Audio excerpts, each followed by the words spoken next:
What's up, Sifters? It's GameFace episode 68. This is one of the best episodes we've had all year. All the big games are coming out, and we're going to talk to you about them tonight. On the docket tonight, we got Watch Dogs 2, and we're going to get you up to date on all the latest Switch news. And we're going to give you some first impressions on Ubisoft's Steep and Pokemon Sun and Moon. And then we're going to close out the show with some Dishonored 2. You know what time it is. Let's do it.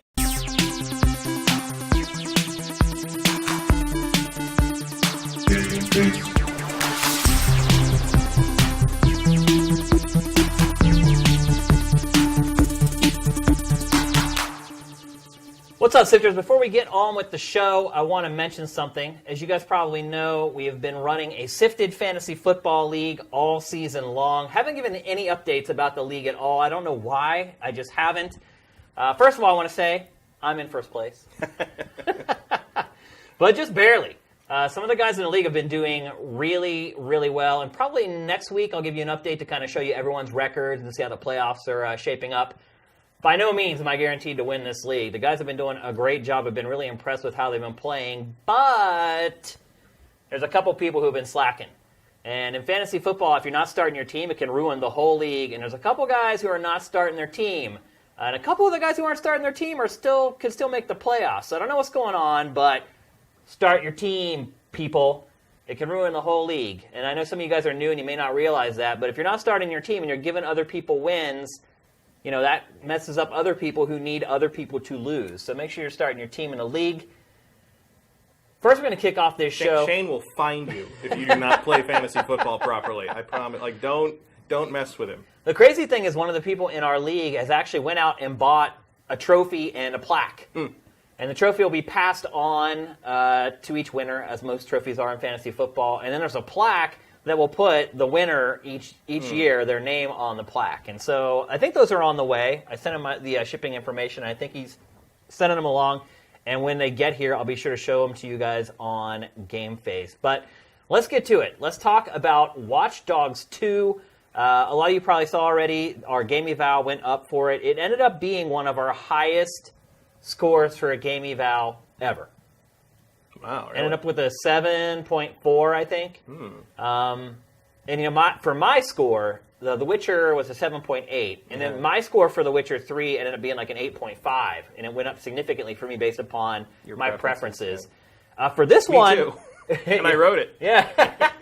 And for my preferences, for Watch Dogs 2, it didn't change. I ended up with the same exact score as Dave Lekevich gave it. So 7.4, top 3 or 4 of any game eval that we've done on the site. Matt, you've been playing this game to death. Do you feel like it's come in at a good place, at a right place? It comes at a much better place than the first one, that's for sure. Yeah. It's good. Like, it doesn't sound too convincing. It's not great. That's the thing. It's really? Like, I don't find it to be particularly great. I think it's just good. Wow. And as we were saying before, like, I bought this game because it takes place where I grew up. Yeah. Like, I want to, because people don't set stuff in San Francisco much. And the one thing, there's a lot more of the Bay Area in this than I thought there was going to be. There's also Marin and Oakland and kind of Silicon Valley, San Jose area, which is cool because like I know all those places. Why would they put Marin in there? Because that's where a lot of the snobbery comes from. Oh. And also, like, if you're going to make the Golden Gate Bridge, you might as well have the place it goes to. I guess. Like, I guess they kind of had to. Otherwise, you can't really cross. I guess they the could have bridge. just put Sausalito there, maybe. Sausalito's in there. Okay. And like it's kind of like a thin coastline with like it's mostly like the beachfront part. Gotcha. It's like the beach shopping area. And you at the very Which beginning, is Sausalito. Pretty yeah, much. at the very beginning of the game, there's a huge crazy party, and you wake up like in your underwear in someone's house in Marin, and you don't know who they are or where you are. I think that may have happened to me before when I lived there. One of the first objectives in the game is buy pants. So it's. So is the game kind of tongue in cheek the whole way through? Oh yeah, it's like they've because the first one kind of had sort of this gray, dreary sort of we're so edgy sort of thing happening. Like, it was taking itself super seriously. And this, like, they've swung the pendulum, like, almost over to, like, Saints Row. Because a lot of the reviews that I've read for it, a lot of people have complained about how silly it is. And they said it doesn't strike enough balance between being serious and... I would agree with that so far. Because, like... And a lot of it is, like... because one of the reasons I think the first game was so gray and dreary and like serious about itself was like what you're doing in these games is kind of horrible.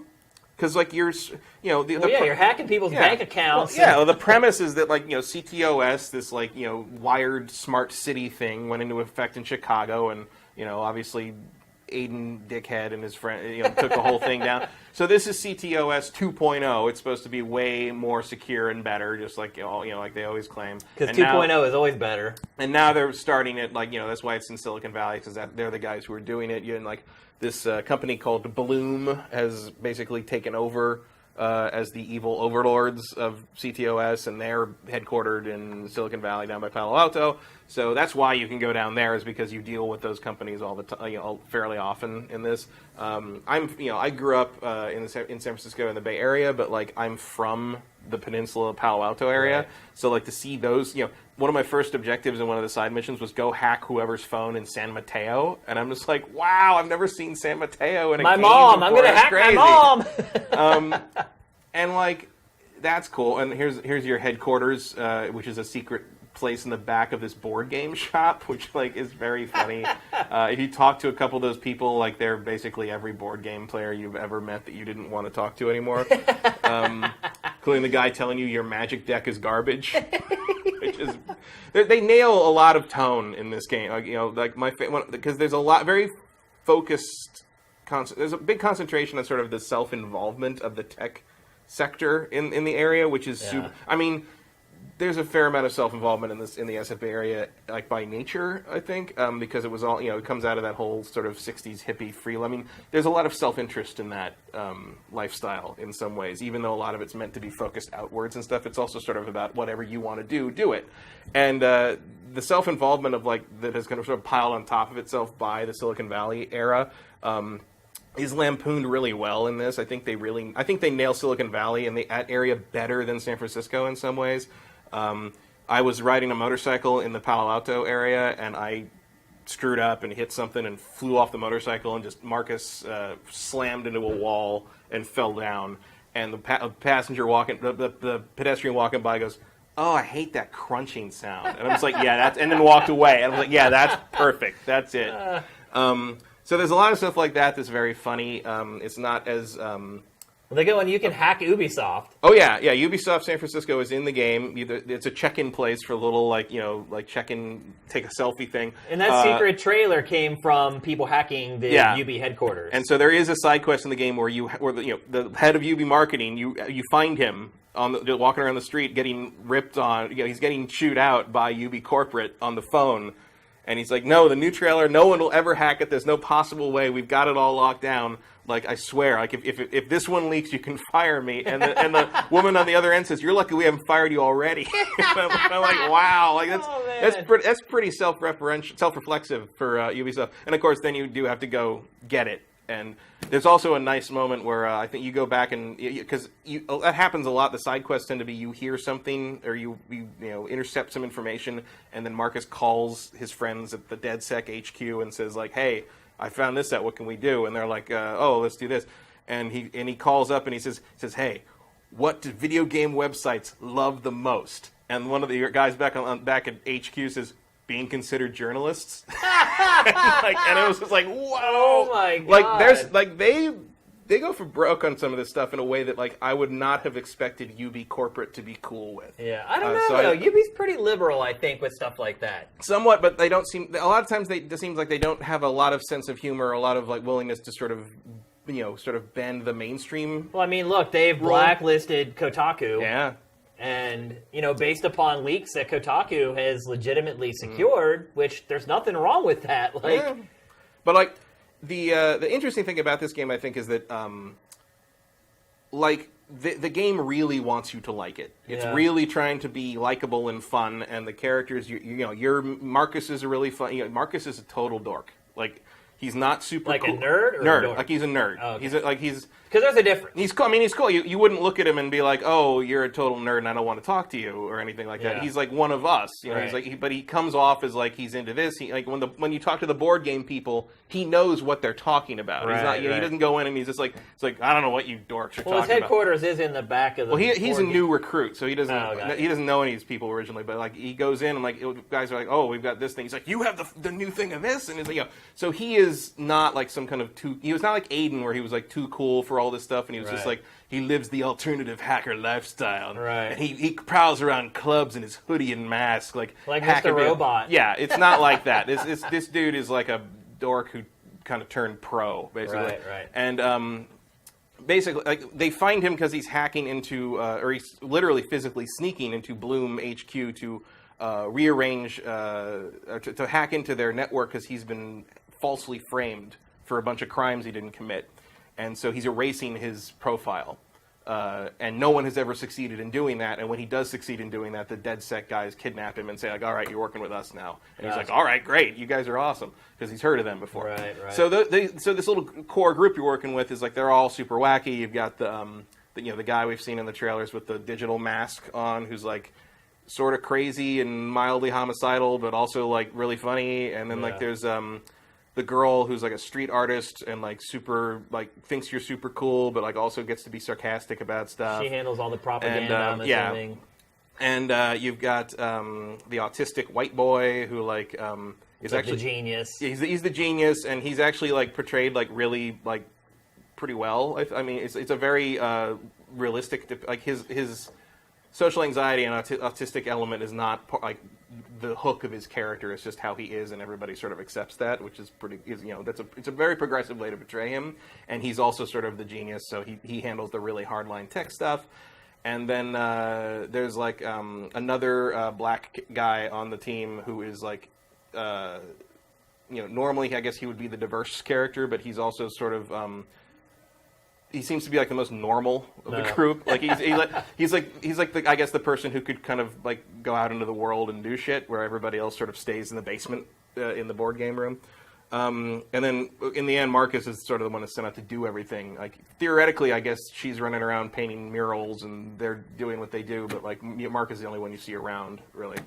But they're all like really fun characters and people that you're and they're very distinct and you resonate with them. Yeah.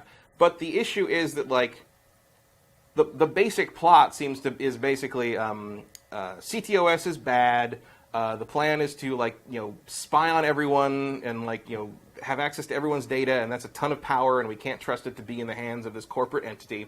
So we're going to do it and spy on everyone because everybody can trust us, right? And convince everybody that we're the good guys. And the way they do that is the idea is to convince people. They make a DedSec app that you can install, and when you install that app, you are giving them the DedSec people permission to use your phone or computer or whatever as part of their remote processing power. So the idea is to collect enough followers by doing awesome hacky shit to have enough processing power to take on what is essentially Google, right? I kind of or Facebook, that, or I guess, because Google is Noodle in this. It's Nudle, which I constantly read as nudie. Speaking of which, so there is a lot of nudity if you go to Baker Beach. I mean, it's not just that there's nudity. There is fully rendered female genitalia. One of my least favorite words in the English dictionary. And male. They're all running around. Really? Oh yeah. So wait, like there are parts of the game where you can just see the female genitalia? Yeah. There's a nudist beach. Baker Beach is kind of like an unofficial nude beach in the up the north near Golden Gate Bridge, and that's if you go there, there's naked people there. That's weird because like when this story broke, the person who found it at first and snapped the image that got him banned from PSN, by the way, said that he had, later. And you can see the image right here, like. He said that there was a big explosion, and he came in, and like if the black bar isn't there, the only reason you can see her genitalia is because she's wearing crotchless panties. Right.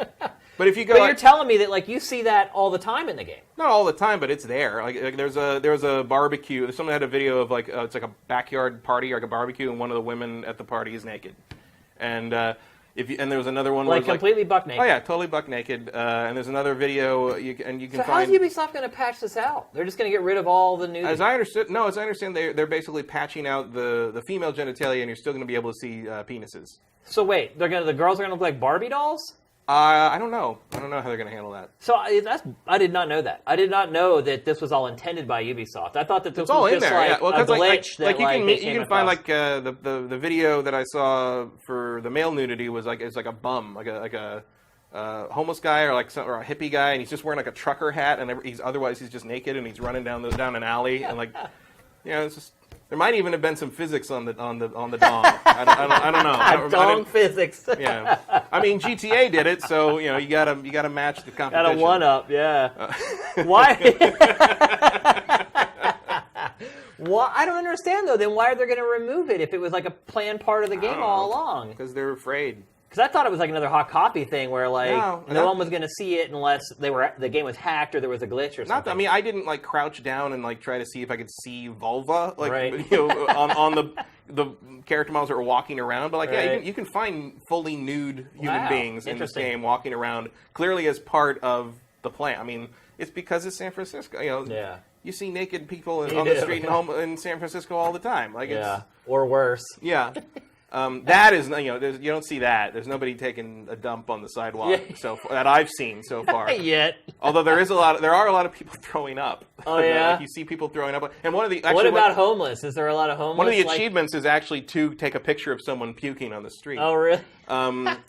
There are a lot of homeless people, including at one time where because like you get an upgrade that tells you, like in the first game, like who has a rich bank account, so you know who to hack without having to scan everybody. Yeah. Every once in a while, I found one of those guys, and he's a homeless person, like sleeping on a piece of cardboard, but he has like 3,000 in the bank. So I don't know. I don't know what's happening there. Matt, this game actually sounds kind of awesome. Based upon everything you're saying. It kind of is, but here's the thing, like. I've been playing this game and running around and doing the optional stuff and like I did all the check-in stuff, all the landmark stuff. I've done all the doing all these towers in this, no towers. Everything's open from the beginning. There's no anything like that. I've been running around picking up the optional stuff, picking up money. There's like money you can pick up and upgrade points, and I've been doing all the side stuff. I have almost no motivation to do any of the actual directed content. Really? Like I've done a couple of the side missions. I haven't progressed too far in the main story. I've done some of the online stuff. The online multiplayer doesn't work right now. Yeah.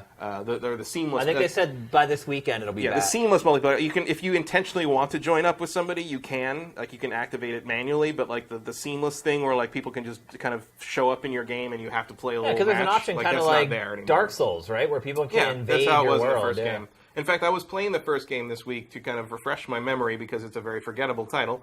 I was trying to refresh my memory of how it worked before I played this one, just so I could be able to compare better.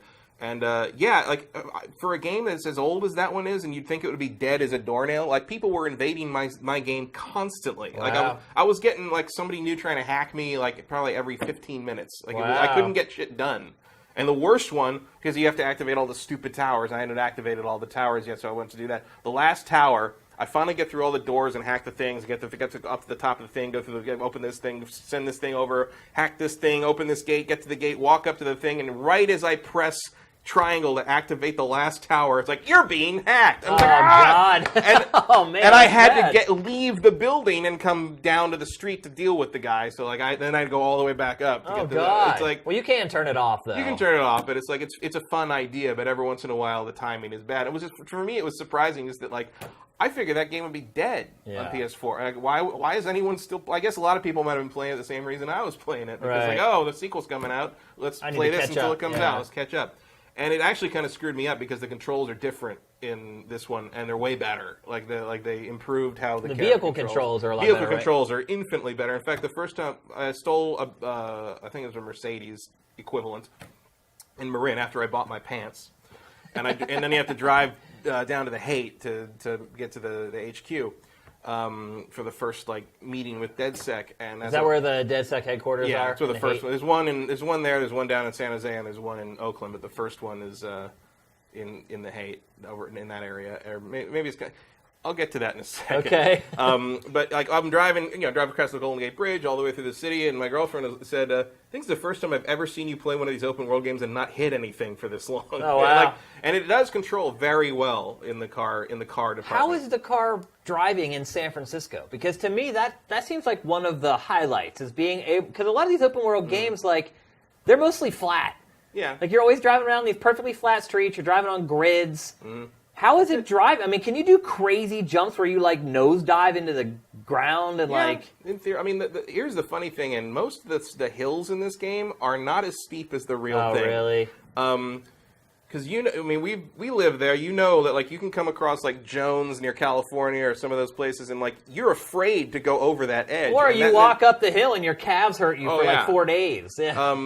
These hills are real, and they're not as big in the game. Like there's still hills. It's still hilly. You can do a lot of jumps up and down these things, but they are not as extreme as the real thing. And here's the other thing about this. As someone, I'm going to go a little San Francisco native on you here.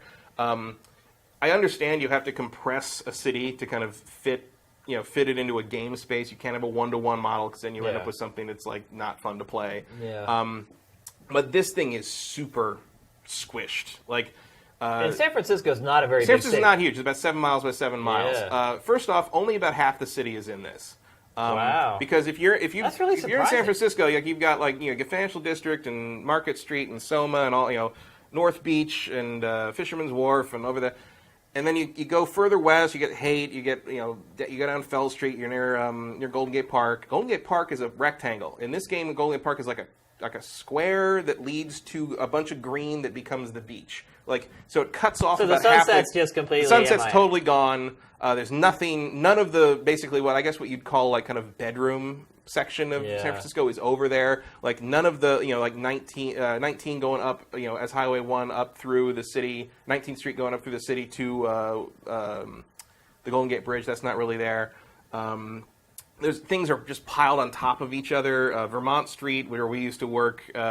Near where we used to work for Tech TV. That's on the west side of the highway instead of the other side. And, it's all recognizable, but, Oh, yeah, I mean, one thing I'll say, I'll just, peer up at the screen, and, immediately I know where they are. But it's just everything's really close together to, a point that I'm like, well, I feel like they could have expanded it by about 25%. It would have felt better. Yeah. It's just not, everything's just too close on top of each other. To the point that, you go through districts like that when you're in a car chase. It's just boom, you're through. Oh, sorry, Japantown's gone. You're over. You're through it. You're gone. Now, credit to it for having Japantown in it. Japantown's pretty small, to be fair. It is pretty small, but it's it's right next to the Haight. I mean, it takes longer to get to these things in general. It would feel more like a city with that. Right. Also, there's a couple of weird things in, the description. You can go to the map and look at the landmarks and most of it's fine. It's, kind of tourist description of things. But it says that Twin Peaks was the setting for a famous TV show. The TV show Twin Peaks did not take place at the Twin Peaks. Yeah, I know. It took place in a fictional Washington town. That was a very weird research failure.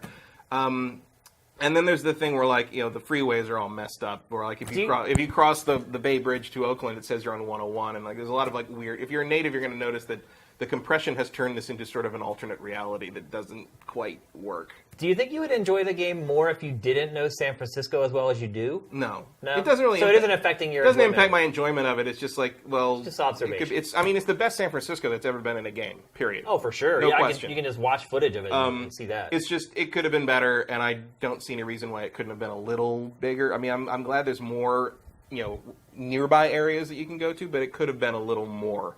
The other thing about it is... there haven't been that few cars on the streets of San Francisco since ever. 1930. Ever since I've been there. Yeah. And I'm not asking for a bumper-to-bumper I can't navigate through the city thing, but when there's 5 cars on Market Street, you don't feel real to me. Yeah. And that's the funny thing is certain parts of the town would slow down the whole game. Because if you're going to vehicle chase and all of a sudden you get in a traffic jam, that could make it kind of fun though, actually. Yeah, also that's what sidewalks are for. Yeah. Also, there's you have an ability that you can unlock where you can control vehicles and make them swerve or back up, or and you can cause tons of havoc with that. It's a lot of fun. But it's also useful. Let's say because you can focus on them and then pick what you want to do, or if you just tap L1, or I guess left bumper on the Xbox. You will just choose automatically whatever is sort of, pops up automatically for the thing you're hacking. Uh-huh. Usually, like for a door that's open, but for a car, that by default is usually make it turn left or right. Okay. And so if you're in a chase and a car's in front of you, and you can't get around it, if you tap L1, it'll swerve out of your way. Oh, wow. So That's cool. you hack it to swerve out of your way, which is great. You can also use that if you like. You can make a guy say there's an oncoming car, and you can target him and make him swerve to the left in front of the guys chasing you after you pass him. So there's a lot of like freedom to kind of use. They do a lot more with the hacking in terms of making it a gameplay element rather than like just a cool thing he can do. He can relentlessly screw with people in this game, which is great because I spent a long time in the first game just stealing people's money and like reading stuff about them. Yeah. But now you can still steal people's money, but you can also you can put out a fake APB on them to make the cops show up and arrest them. Right. Or you can also make them a target of a gang hit. Wow. And make them, and so like you can basically call in a drive-by or an arrest on them, and that's a lot of. I've been actually doing that when I go into like missions and stuff. Like if I'm like trying to infiltrate a place, one of the best ways to clear out an area is to just like call the cops on one of the gang members you're trying to get through, and they'll all run over and fight the cops, and you can just go in, get the thing you need, and go. So I think I'm struggling to figure out what it is about the game that makes it only good and not great. I think the fact that like you said a lot of awesome things about it. Yeah, that's the thing is like I think it's a really fun open world game, and I'm not especially enthralled with the kind of the story. There's nothing like really interesting to me about the story, and it does feel like kind of the same thing over and over again, which I guess all games are after about 20 hours or whatever. But like it hasn't done anything to make me more interested in the idea of like a elite hacker open world game. It has been a lot of fun to play an open world game with some of these abilities. But when it comes down to like, okay, now we want you to sneak into this, use the hover drone, the quadcopter drone to scan the building, and then, sneak in here and then hack this thing and open this door. I'm just like, well, that's not kind of boring. I feel like once I have to actually play the narrative part of the game, I'm not particularly interested anymore. I feel like I'm not doing the fun part anymore. That's a huge indictment because that's what most people do when they play a game. Some people may just take on a couple of the side missions, mess around a little bit, have a little fun here and there, but most people plow through. Yeah. I mean, and that might just be me. Like, I love open world stuff. I love messing with the mechanics. I love seeing, and there is a lot of stuff to see that's fun here, just incidental to, the characters on the street have a lot of personality. You'll see little skits kind of happen. I saw at one point this girl was walking down the street, and she looked different. She looked somehow different than I'm like, wow, look at that. She's wearing like a dress I hadn't seen before, and she walks up to this Mustang and pulls out a baseball bat. Where she had it, I don't know. But she pulled out a baseball bat and starts smashing the Mustang, screaming like, it's like, what do you think now? What do you think now? And like then, who was clearly her ex-boyfriend who owns the car runs over and is like, what are you doing, you crazy bitch? And like, they start pushing each other, and then he punches her out. Whoa. So then I put out an APB on him as a suspected terrorist. And the cop showed up and tased him in a corner for the next 5 minutes. Again, that sounds awesome. But nothing that happens in the missions is what I'm saying. You know what I mean? Like every once in a while, you're like, oh, now you got to play the game, right? As opposed to playing with the toy, right? And so to me, that's the so it's a fun great toy, but not. And the other, look this up if you can on YouTube. Somebody put it up. I think it's called like Proposal Gone Wrong or something. So one of the things you have to know about this game is like you can take selfies to check in on the landmarks and stuff, and everyone around you hates you when you do it. Oh. Like taking selfies pisses people off in this game, as it should, which is accurate. Yeah. So and sometimes they'll photobomb you. They'll be like that. And so this video where this guy found these two guys, and one of them was proposing to the other. It's a gay couple, and one of them's proposing, and so he goes to take a selfie of the moment of them proposing, and the guy who's being proposed to stands up and goes, "Har!" and like photo, and the other goes like, "You have disrespected me tremendous," and they get in this huge fist fight over the guy not paying it. Like basically, like it broke the relationship being played out between the two NPCs, right. And then the other NPC was just reacting to the photobomber the way everybody usually reacts to photobombers. So all of a sudden, it became like this fight to the death, like just because Marcus decided to take a selfie with them. Right. And like stuff like that happens a lot, and it's really funny. Wow. The same thing happened to me. I found it was a wedding party at at Palace of Fine Arts, and it was a photographer was taking pictures of the bride, and that was one of the things you're supposed to check in on, like for the little the check-in app. And I went to take the selfie of it, and the photographer turned around and did the photobomb pose, and the bride was so angry she chased him around the Palace of Fine Arts trying to kill him for the next 5 minutes. So there's a lot to love in this game in terms of how the open world feels active and alive, and there's stuff to do, and there's things to explore and things to find. But every time I have to actually play it, I feel like I feel like I'm kind of regressing back to what I wasn't particularly interested in about the first game. It is better than the first game, no question.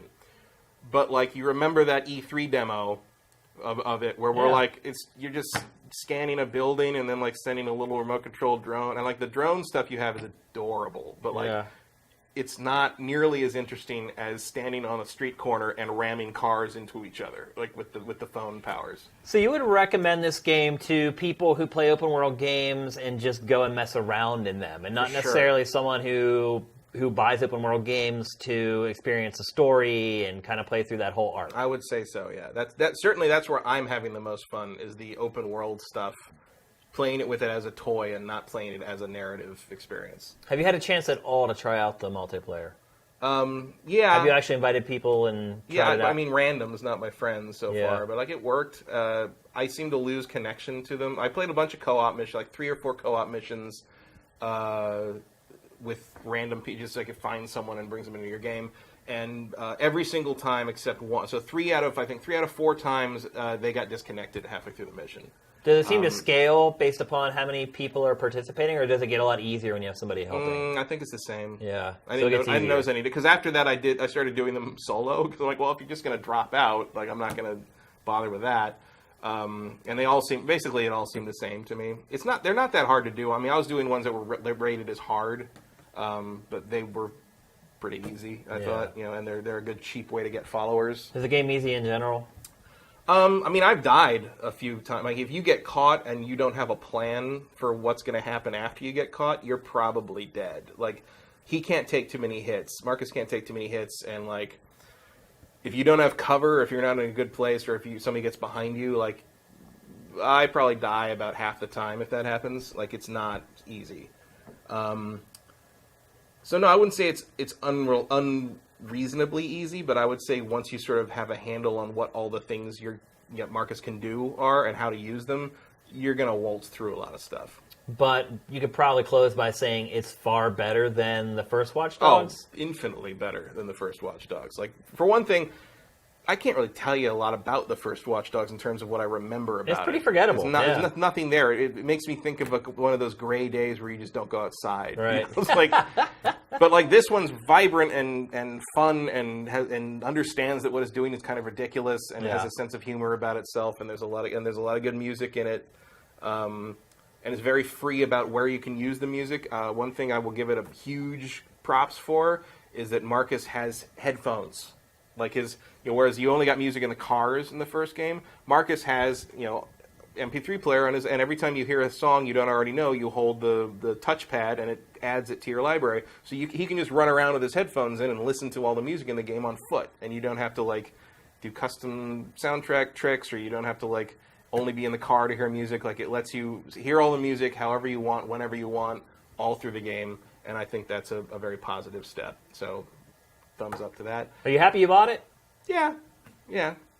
I mean, even still with the story stuff, I still think it's it's pretty good. Because that is why this is why it's such a popular genre. It's because different types of players still manage to get something out of it. Mm-hmm. People who like to mess around and just kind of use it as a sandbox, there's something for them to do. People who like more of a narrative-driven experience, there's something there for them. Yeah. How's the mission variety? It's pretty good. I mean, everything comes down to... Because that's always a big sticking point for me in these games. Everything comes down to hacking something or downloading something, usually, or picking something up or whatever. And I'll be honest, I started to get tired of that. I kept going back to the open world tomfoolery because, I would get tired of doing structured things. And because in the end, you look at, I've got a bunch of side missions and stuff in my little DedSec app thing on the phone, and I look through it, and every single one, it's like da da da da da. download this thing, hack this thing, steal this thing. I'm just like, it's like they all look the same. And I know they aren't, and I know there'd probably be funny stuff in them. I'd probably enjoy them. But when I look at them in the app, like which one should I do? I'm like, I'm just gonna go fuck with people at the intersection. Yeah, I'm just gonna go like ram stuff into things. Like it's hard to build up motivation to play another Ubisoft open world mission. That's probably a testament to how fun the open world is, though. Yeah. And all the variables in play that allow for all these different permutations and combinations. Yeah, and I will admit a couple times I've thought like, what if like if I progress further in the story, I get like new abilities that make this even more fun to play with in the open world? Because sometimes that happens. Because there is like a skill tree and everything, right? Oh yeah, but the skill tree opens real early, and I've got most of it. Oh wow! It's like because I went through the whole check-in thing, all the 57 locations or whatever, and you get a lot of followers off that, and that levels you up several times, and like they're pretty generous with the upgrade points. So I've got most of the abilities that I wanted to begin with. I feel pretty good with what he can do, but that doesn't mean there's not more stuff in there. But it is a little interesting at how early. I mean, this game does not gate you at all in terms of because you're used to Ubisoft games like, you can't go to that side of the bay because the bridge is closed. Or it doesn't do that at all. Instantly, the only thing is even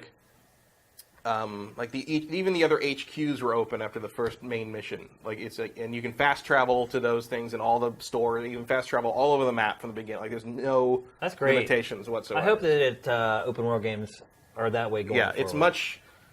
It definitely feels like it's there for you to have fun with. Well, they give you the game. It's like, why are you locking away all this fun stuff? Like, why do I have to work to have fun? Like, I paid for this. I should be able to have fun however I want to have it right away. And I think that's one of the main reasons this is getting such a good response from reviewers is because you can get right into what's fun about it immediately. Like, when you go through that intro mission, you wake up with no pants, you buy some pants, and then you drive to DedSec and you have the conversation about what you're going to do and who you're going to be, and you go outside and you're free. Do what you want. That's it. And it's great. I think it sounds awesome. I'm definitely going to play this. Probably over the Christmas break or something like that. It's just, I mean, will it make my Game of the Year shortlist? Probably not. But I don't know. Maybe it's like I've had more fun with this than any other open world thing this year, I would say. Well, there's not a lot of choices. Not a lot really to say about, but it's definitely the best open world crime game I've played probably since GTA 5. Wow. Not that the competition's been particularly stiff.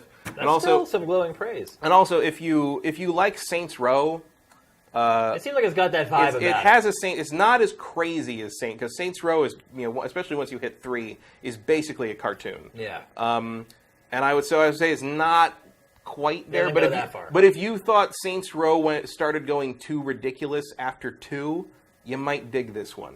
Okay. Because it's more like where 2 was self-aware and willing to make fun of itself and willing to have fun with what it was, as opposed to being like, oh, you can fly and you have superpowers now. If you like Saints Row 2, this one might remind you pleasantly of that. All right, let's move along. Nintendo Switch. Seems like we're getting a steady stream of information about Switch for a while there. Nintendo just can't keep that door closed. Well, last week, though, there was nothing. I think last week was the first week since we knew what the Switch was where we didn't actually have a segment about Switch on GameFace. But all that changed this week. The floodgates opened up once again. All these leaks, rumors, I don't even know what to call them anymore. It's like... Yeah. There was the one streamer who pulled out a Switch on a live stream. Which was totally fake. Right, but man, it's crazy how, you can 3D print things that, work. He had, the tablet and snapped the Joy-Cons onto the tablet. And, as soon as I saw it, I'm like, there's no way in hell this guy's got one. But I was still impressed. I was like, damn, If he'd gotten the font on the buttons better, I think he would have fooled a lot more. Well, he didn't even do it. The person who built that fake was the same guy who built the original NX fake that fooled all of us. It was the same guy, and I guess he worked in concert with the streamer. And then somebody might want to hire that dude. I mean, even the crazy part was ILM, what are you doing? Even the sound of the Joy-Con snapping into the tablet was perfect. It's crazy what they can do. So that was just one of the things that I just wanted to mention offhand. But, man, big news coming out. Probably the biggest of which is that The Legend of Zelda Breath of the Wild will not be a Nintendo Switch launch game. That is like megaton news right there. Like megaton. Because look, we saw a little snippet of a new Mario game in the reveal trailer. And, obviously there's one on the way, as there should be. It's been a long time since we played, Yeah, it's been 3 years since 3D World. Right. It's about the right time. The timing's right. Yeah. And it should be just about done, in all honesty. Yeah, well, so should Zelda. Yeah. What the hell is going on with this game? I don't know. But the fact that, this game was announced in 2013 and you can't get it ready for a system launch in 2017 is pathetic. They said it's like ridiculous. A translation issue. Hire more translators, dude. That we should be able to fix that in an hour. Basically. Look, there's no way. I get that Nintendo has this reputation with the Treehouse doing these amazing translations that are really funny, but so you have them come in and punch stuff up. You don't put the Treehouse on just doing the bulk translation. Also, this thing was supposed to be out this year. Yeah. Originally. How are you this far behind on that kind of thing? It's very weird. And that's my launch Switch done. That's it. Zelda. I am dumb when it comes to Zelda, and I will do stupid things to be able to play a Zelda game. But if you got no Zelda at launch, I do not have a Switch at launch. Really? That's it. So a new 3D Mario wouldn't be enough for you? Hell no. Really? I don't dislike Mario, but I'm not a Mario fan per se. I like Zelda and Metroid way better than Mario. And Mario 3, I will play the Mario game. Also, let's not forget, the Mario game at launch might mean Super Mario Maker Switch. We don't know if this is going to be the actual Mario game we saw. That would really suck. Which also, begs the question, is so if Mario is going to be the big launch title for this thing, how come we got 5 seconds of that game and a whole glut of Breath of the Wild? Why were you showing us the Zelda game why did you waste all of E3 on Zelda if Zelda's not going to be out until after next E3? What's happening? To be honest with you, Matt, I still don't believe this news. And I think this one actually came from Emily Rogers, who I think we talked before we went on. She has been wrong before about the Zelda stream before. went live. I think she's right about 2/3 of the time. Yeah. It seems like she hasn't been right every time. She was wrong about being able to choose Link's gender. So she, not everything about Zelda that's come out of her is correct. We'll see. It's like the last trailer for Breath of the Wild. It says right in the trailer, March of 2017. Nintendo has completed so many games and tackled so many huge projects. Does it say March 2017 or does it just say 2017? I think it said March 2017. Yeah, I think it was specific. And Nintendo knows how to plan out a game. It knows when things are flying off the rails and it's not going to get the game done in time. I find it hard to believe they put out that trailer a couple months ago and then 60 days later be like, oops, not getting the translation done. That just doesn't add up. It doesn't add up to me. It makes me see. When I see that Zelda's slipping, I'm like, every instinct in my brain tells me this system doesn't launch without Zelda. So with me, I'm thinking the Switch. If they have a 3D Mario, they would launch with just Mario. But that wasn't the plan. It wasn't. Clearly wasn't the plan. And my only assumption is the only thing keeping that system in March is if they just are unable to push it past the end of the fiscal year for the sake of not having a shareholder riot on their hands, basically. Because this launch lineup, unless there's something more they have to tell us about on January 12th, it's a Mario game and a bunch of ports of things you've already played. Yeah, and that is not... Yeah, so in addition to the rumor of Zelda being delayed, the other caveat to that was that the launch lineup was going to be Mario, Splatoon, and Skyrim. Mm-hmm. Which, Skyrim, Bethesda just went on record saying that, well, I don't know what Nintendo's talking about. We lent them our IP for this debut. They did that because it was clearly going to happen, but they couldn't say anything because Nintendo's we are the ones who get to announce stuff, so just deny it. That's just standard Nintendo practice. They weren't allowed to say anything before Nintendo officially announces it at the January 12th thing. Splatoon is a cool game, but it's not a hardware mover. No, not at all. Well, there's a bunch of people that seem to think it is. I saw people online talking about, Splatoon, if it's a pack-in, that's a system seller. And if you think that you're you're a loon. It didn't move any Wii U's. Yeah, it did. Didn't even in Japan. It helped a little bit for Wii U, but it did turn into a minor. Because no one expected it to be anything, and it turned out to be a good game. But it's not going to sell to someone who isn't already in. Just look at Splatoon. it's not one of those games just visually that's going to resonate with everybody. No, certainly didn't resonate with me. I mean, it's a very weird-looking game. Which is fine. I actually really enjoyed Splatoon. I didn't play it all that long. I think I played it for... I don't find it interesting to look at. I find it interesting in the sense that, I like colors. But, like, when I look at this, I was looking at this game before it came out, I was just like, I don't care at all. Yeah, the art style is very odd. But it came with my Wii U. It was the pack-in along with Smash Brothers at the Black Friday deal I got, and so I did play it, and it's fun. It's a lot of fun. It's cool. It is certainly not something that I think about on a regular basis, though. Like everybody calls it like the new Eternal Mario or new Eternal Nintendo franchise, and I'm like, well, let's see another one first before that. I think it's got its audience, and I don't see it really growing past. I know they're trying to push it as like the esport thing for the Switch, but I don't really see that one shot of all the esports guys huddled around the 6-inch screens practicing to be a very realistic. That's the thing I don't get. It's like so much of that Switch teaser was like, here's a thing you could do with this system that no one is ever going to do with this system. Yeah. And like it's clearly it's very slick marketing stuff, but it's also still just marketing stuff. And I get, if people bought into some of the stuff that teaser like was trying to push on us, like no wonder No Man's Sky took people by surprise if they believe all this crap. Yeah, I mean, like a little skepticism is warranted here. Well, it's also silly. I mean, I think one of the problems with Nintendo over the last couple generations is that a lot of people have been burned. So you go back and you watch, like, the debut trailer for the Wii U or even the Wii and all the stuff that Nintendo shows you and says, hey, you're going to do this with this system. And then it never materializes. Right. Whether it's because the console was unsuccessful, like the Wii U, or whether the crap just really ultimately didn't work the way it was supposed to with the Wii. Or if it's just the golf game in the Wii U trailer. Right. I'm just saying, all that stuff that doesn't come to pass. Right. It never comes to fruition. And so... And then in the Switch trailer, showing people doing stuff that no one would ever do. Like, who's going to stop playing a real basketball game to play a basketball video game? Like, it's just... On a phone screen, yeah, basically. Like on a picnic table. Like, who goes to a party and brings a little video game with... Like, no, we don't even do that, Matt. No. And we're like the biggest nerds ever, dude. And we're friends with other nerds. Yeah. And we go to parties with these nerds. And... No one does that. No one does that. We'll go to parties at our friends' houses, and they'll have a console sitting there, and we don't even touch it. No. Because it's like our time to, like, talk to other people and actually, like, make face-to-face contact. It's like, that's what Xbox Live and PSN is for. Right. Like...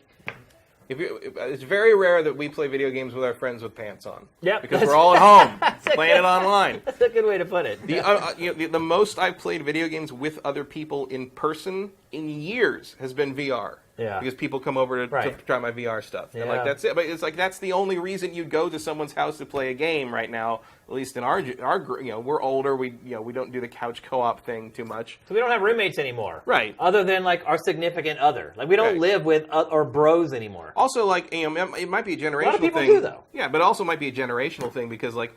Man, I wanted my own screen for years, going through the '90s and and all the GoldenEye. So I'm fucking tired of you staring at my screen. Yeah. I'm tired of only having the corner of a 27-inch CRT. Like CRT. And now we all have these giant screens. We can all play online, and everyone gets their own thing, and we can all do whatever we want. And like it's great. And I would never. And the idea that like everyone's like, oh no, let me come over and we'll play split screen Gears of War Horde mode. Fuck you, get out of here. Like I'm not letting you in. We're gonna play online. Yeah. Like that's how we do it. And I granted, like that's a little unfair because we have money to spend on some of this stuff. Some people might not be able to afford to pay to play multiplayer because you have to do that now. True. Yeah. But like. I don't see any of that as being compelling enough for a $250 system. Hopefully it's $250. I know like the price point has been rumored back and forth. Well, actually, you just segued nicely into the next one, which is the other rumor is that there are two versions of Switch at different price points. It sounds like the Wii U all over again, where you had the premium with the 30 gigs, and then the basic with 8 gigs, which nobody bought, and they ended up having to basically liquidate them, and eventually didn't even offer them anymore. Why would Nintendo do this again? I don't know. Isn't that the question we've been asking for about 15 years at this point? Why would Nintendo do this again? The rumor is that the premium version has Splatoon packed in with it. I don't know how much incentive that adds. I'd say 0 unless you're a Wii U owner that loves Splatoon and don't want to lose it. which is probably a sizable audience in terms of the percentage of the Wii U audience. Oh, yeah, I'd agree. But again, I've said it before and I'll say it again, to make this thing a success, Nintendo's got to break out of just the audience that bought the Wii U, and Splatoon packing in is not going to do it.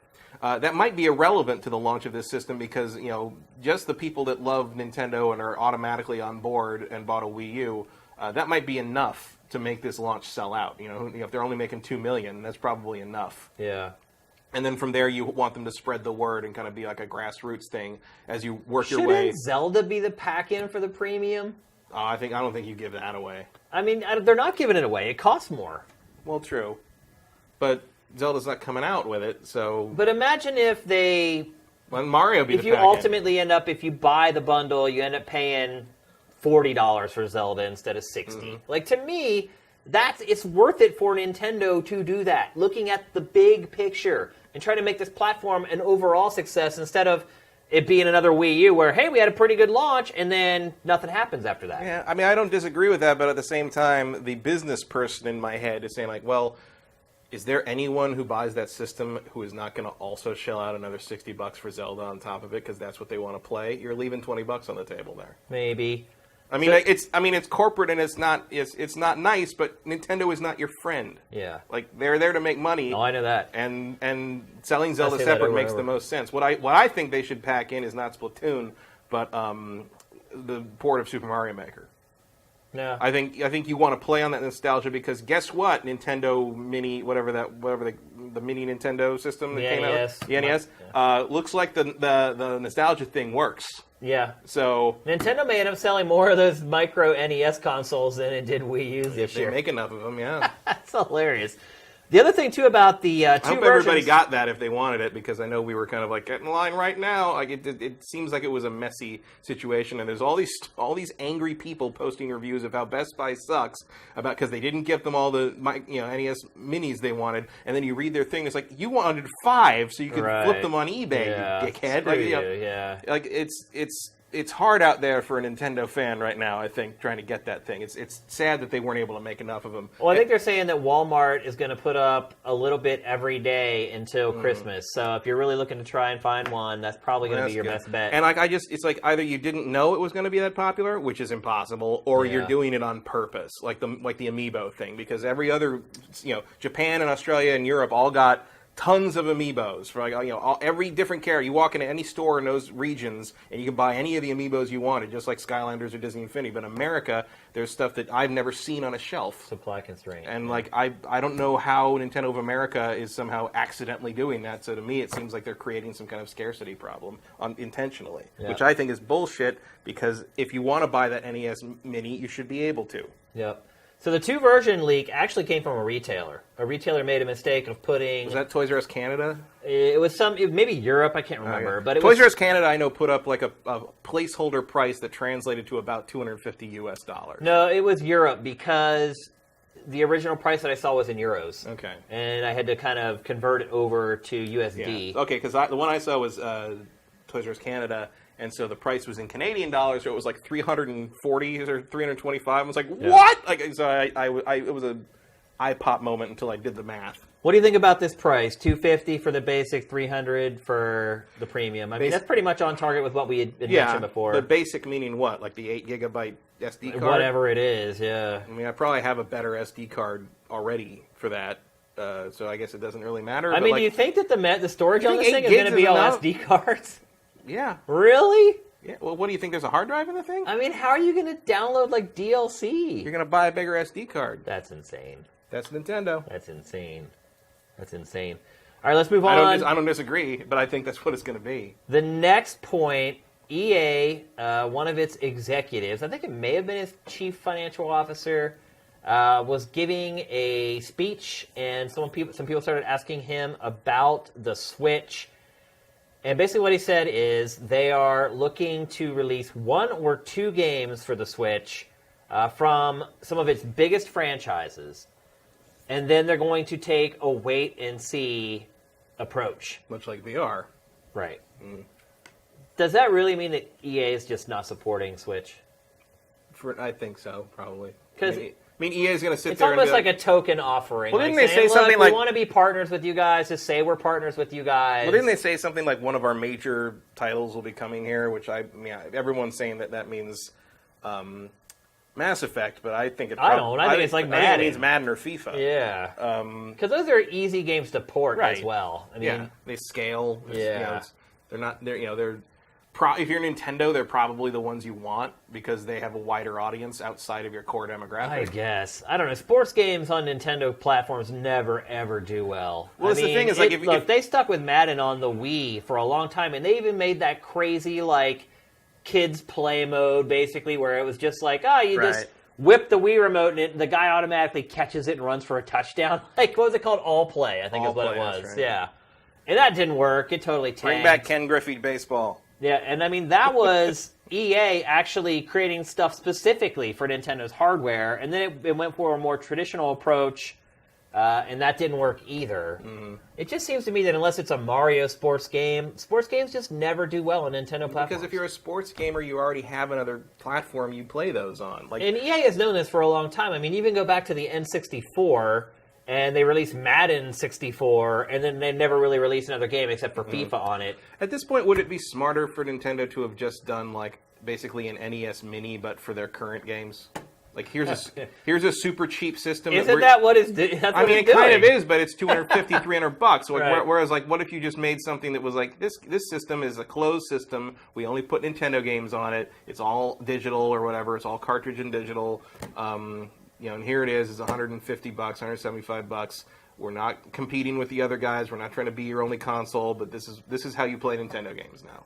I feel like that's kind of what the Switch is. I think it's what it's going to end up being. I don't think that's what they want it to be. Mobile processor in the thing, like. I don't think that's what they want it to be. If you asked Reggie that, I think he would act like you were crazy. Maybe.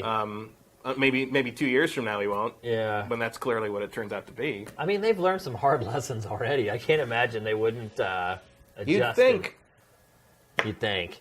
I don't know what they're thinking right now, especially with, like, if this thing really launches on the Ides of March, as the rumors say, the fact that you're unveiling this thing's, like, price, tech specs, and launch lineup 2 months before it comes out, like, that, I don't know what even to think about. That's, I mean, on one hand, like, it's cool that, like, like we praised Bethesda for announcing Fallout 4, like, 6 months before it came out, so it's not like this long, drawn out, hype cycle. But at the same time, it's like, don't people need time to, like, save for a new console? Don't people need time to kind of, fit that into their budget and sort of get ready for this thing? Like, it seems like it's, and, just for the mainstream audience to hear about it, like, it seems like that's real compressed. Do you think the EA announcement, or whatever you want to call it, has any bearing on other third-party publishers? Or no? No, I think EA kind of does their thing. Yeah, I think so, too.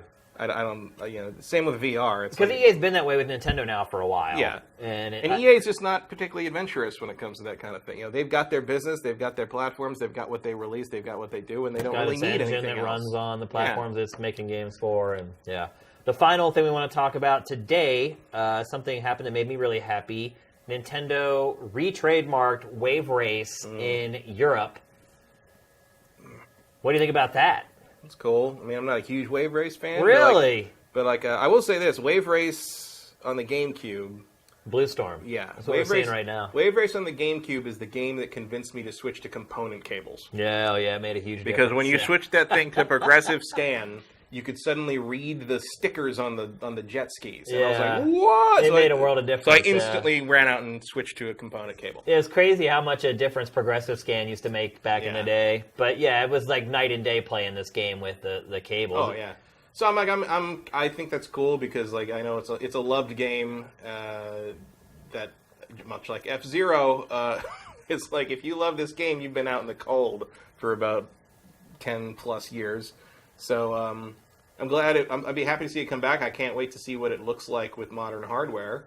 I'm a big Wave Race fan, huge. I'm not going to pay $60 for it, but more power to them if they want to bring back more of these older things and not just rehash the same stuff over and over. I didn't get into Blue Storm as much as I did Wave Race 64 because they were kind of the same game. Yeah.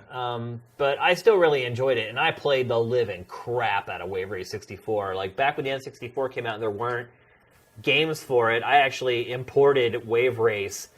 And it only came out, I think it was like a month early in Japan. Where did you get this footage? Oh, this is from the Dolphin emulator. Oh. Yeah.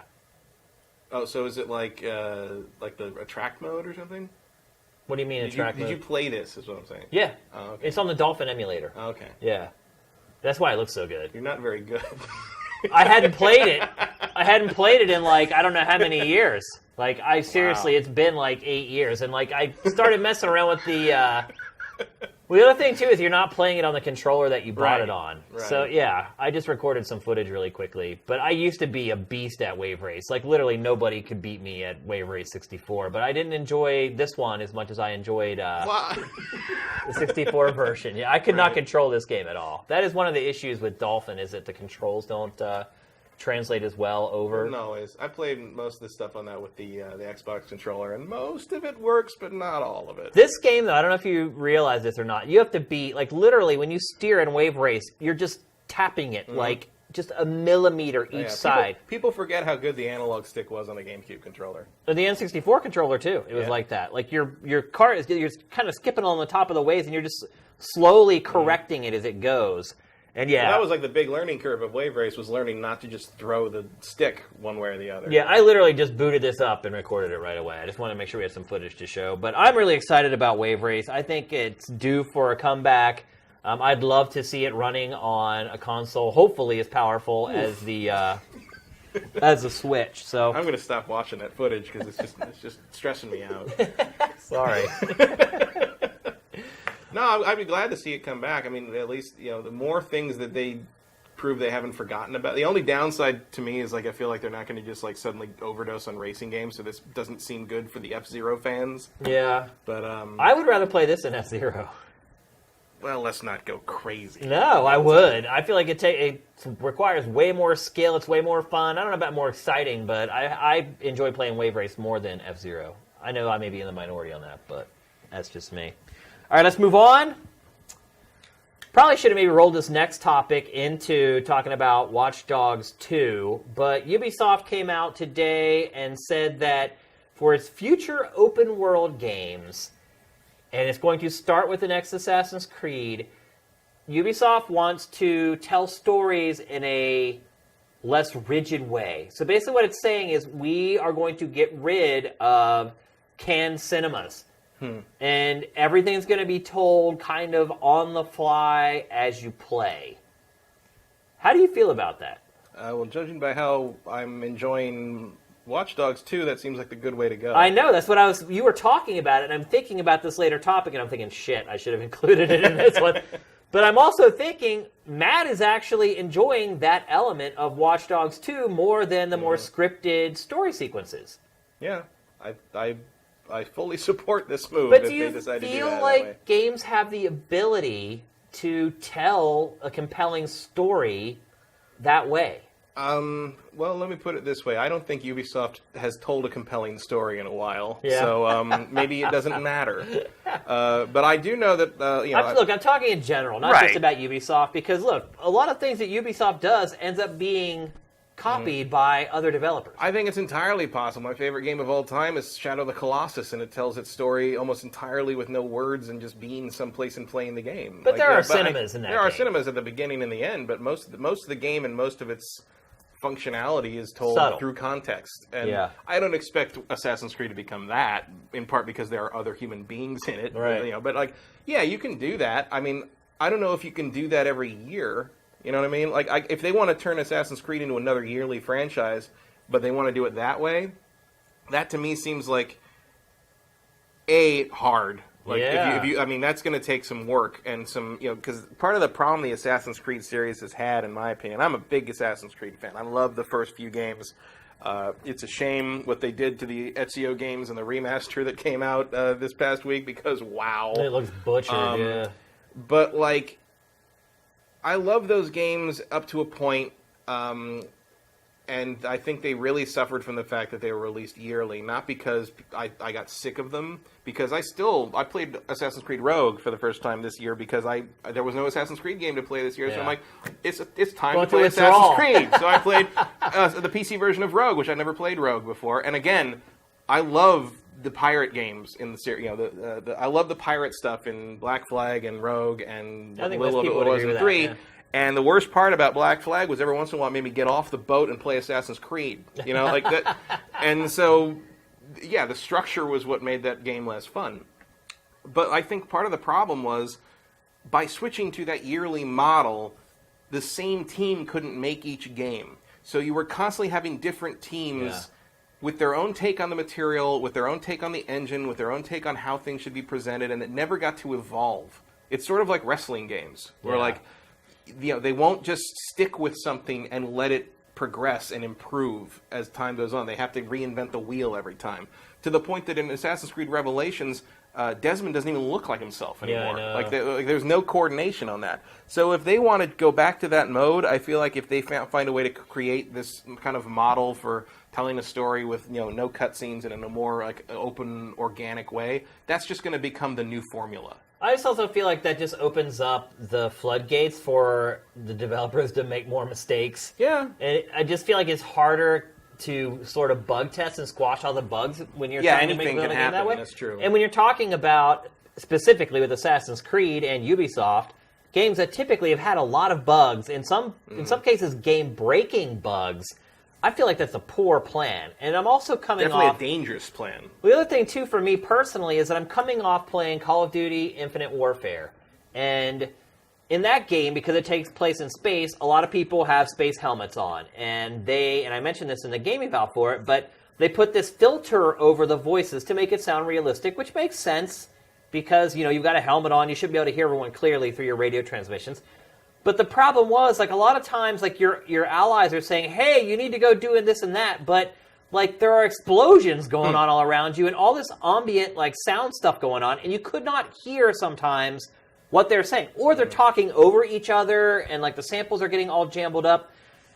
And when you're talking about an experience like Call of Duty, which is so directed and so linear, and you're on this straight path, and you start talking about an open-world game like Assassin's Creed, I just feel like they're just opening up an opportunity for a complete disaster. Yeah, they're kind of asking for it. The other thing is, the first Assassin's Creed kind of was that. Yeah. If you remember. Yeah, it was pretty low-key on cinemas. Yeah, and a lot of it, granted, a lot of it was standing around watching unanimated character models sort of flap their lips at each other. Right. But you can press the button and switch the camera angle. Bite me. I love the first Assassin's Creed, but I replayed that game twice. I played that game 3 times all the way through because the second time I played for achievements, and the last Templar fell through the world as I was approaching him. And I don't know if you know this, but to get all the Templars, you have to get to Sequence 9. You have to get to the end of the game minus the last mission. Yeah. So it took me 2 years before I went back and did that again and finally got the last Templar. So I played that game 3 times. Let me tell you, the third time, sitting through Al Muad'Din telling me the importance of the the one-armed guy lecturing me about how I sucked. I was dude, I'm ready to go right I'm now. done. Let's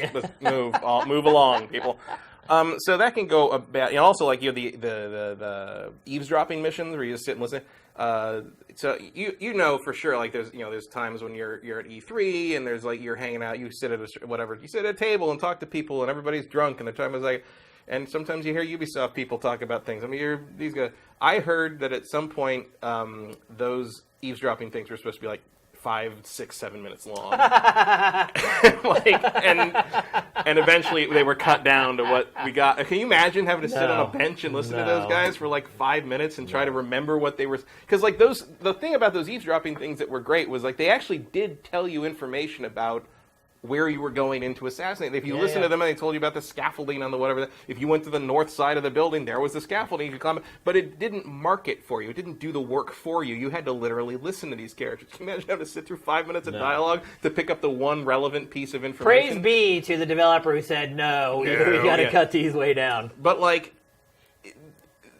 that's the kind of thing I worry about is somewhere in there somebody thinks something's a good idea that in practice is just going to be. Also, sometimes it seems like people forget yes, this one idea you have for this one gameplay element is a cool thing. We have to do that 30 times because that's how these games work. And it's if it's not if it's that's kind of cool the first time, it's going to be down to not again territory by times 7 or 8. So it better be something really cool, and if it's not really cool, it better be something that's over quick. I just feel I don't want to play a game that doesn't give you the ability to focus on what's happening. Like, look, there are some games where the whole thing's designed around it, like Journey. Right. Journey, you don't need cinemas because it's a very simple concept. You get it. They use subtle cues to kind of tug on your heartstrings a little bit. But for a narrative-driven game, to have every main story beat happen on the fly, it doesn't make any sense to me. It's like watching a movie while you're riding in a carriage or something. It's not. Well, I wonder how. It's not the ideal way to experience it. Right. Well, I wonder how far they'll take that. I mean, some people I know don't have that issue because they leave the subtitles on, which I never do. I don't either. I always turn them off. Breaks immersion for me, so I turn. Unless them I'm off recording footage for GameFace, I'll leave the subtitles on sometimes because otherwise people don't know what's happening. Yeah. But like, I mean, I kind of hope it's less like, oh, all the storytelling will be done through dialogue and radio transmissions than it would be like, less watching people stand around and have like meaningless conversation. There's just like an excuse to get into a mission or I just want a more organic way of having your objectives and your direction unfold rather than like having to watch the same thing over and over again. And if they can kind of take some lessons from the ideas behind the first Assassin's Creed and maybe learn a few things about what people don't want to do, eavesdropping missions, or just the tailing stuff. The tailing stuff in 3 and Black Flag were awful. Bad, yeah. And I got through them okay, but they're not fun to do. Nope. Like anything with the chase ones, I hate those. And the other thing, of course, maybe they mean this, which is my least favorite part of Assassin's Creed, the optional objectives. Where you're supposed to complete everything a certain way, right? Because it's supposed, in universe, it's because that's how the real character did it. But like in reality, you're like, basically since Brotherhood, the game has repeatedly been telling me, no, you're doing this wrong. Yeah, see, I'm all about flexibility, but I just don't think that in a story-driven game, having that open world kind of way of telling the story, I just don't think it's the right tact. Well, the main thing I want to come out of that is stop telling me how to complete the missions. Yeah. Because like, if you're going to give me like this mission and they're going to tell me to go do it, and then you're like, oh, by the way, your optional objective is to like, poison 2 guards. Yeah. I'm like, well, that's not how I want to do this. Well, it's kind of like racing games. They're like, okay, the objective is to get to point A to point B. And then you go off-road, and they're like, oh, no. There are these gates that you have to go through. It's kind of the same idea, right? Sort of, but it's like, it's like the optional objectives, those full sync stuff in Assassin's Creed. It's always had that kind of thing. Where, and I think Black Flag was when they finally learned to stop putting it up on the screen all the time. But I remember Assassin's Creed 3. There's one like midway through the game or so. There's a thing where like you rescue someone from being hanged or something, and then there's like this quick chase through the crowd where you have to kill the guy or jump on him before he escapes or whatever. And it's like the optional objectives, like there's like 2 optional objectives for like a 9-second sequence. And it's like kill 2 guards and don't get hit and do the thing. And like I must have redone that like 20 times. And I was so angry. I was just like, because I never wanted to go back and do it again. So I wanted to get it done this time. Right. But it was like, it was a really cool sequence. It was like like a crescendo of that part of the story. Like it was like, finally you were going to get to kill one of the main guys who was like being a jerk to you the whole time. Yeah. And like it ruined the whole thing because like I had to do stupid human tricks through the whole thing. So I hope that's kind of what they mean by overly scripted, is like trying to tell me how I should play this open game, which is not anything I want. And Watch Dogs 2, to its credit, does not do anything of the kind. Yeah. So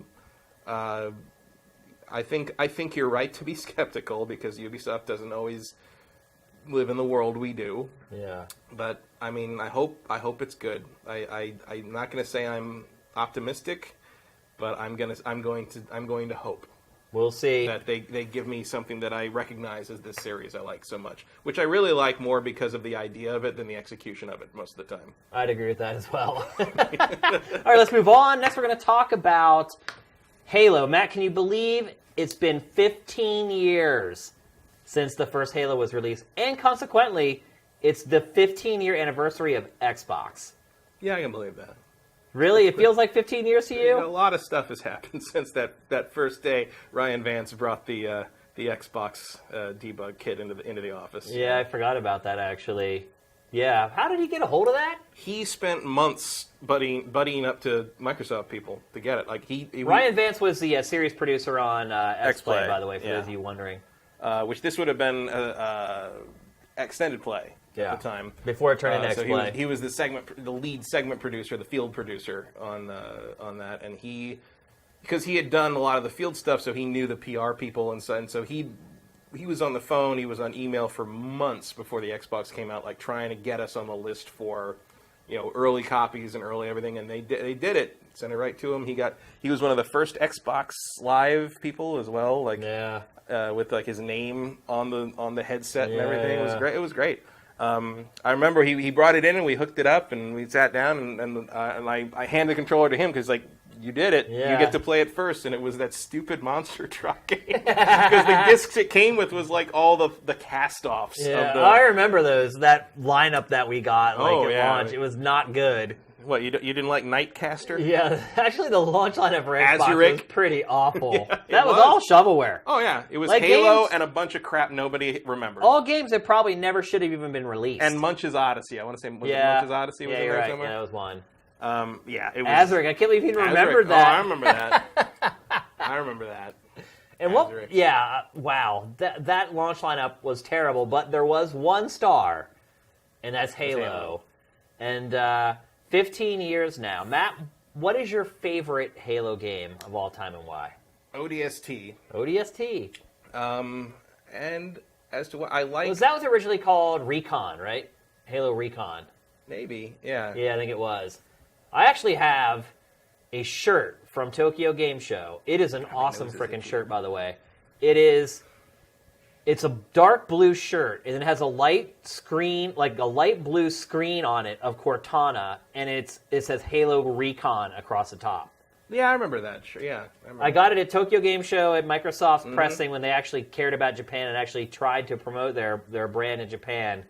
And then they ended up changing the name of the game to ODST. Why is ODST your favorite?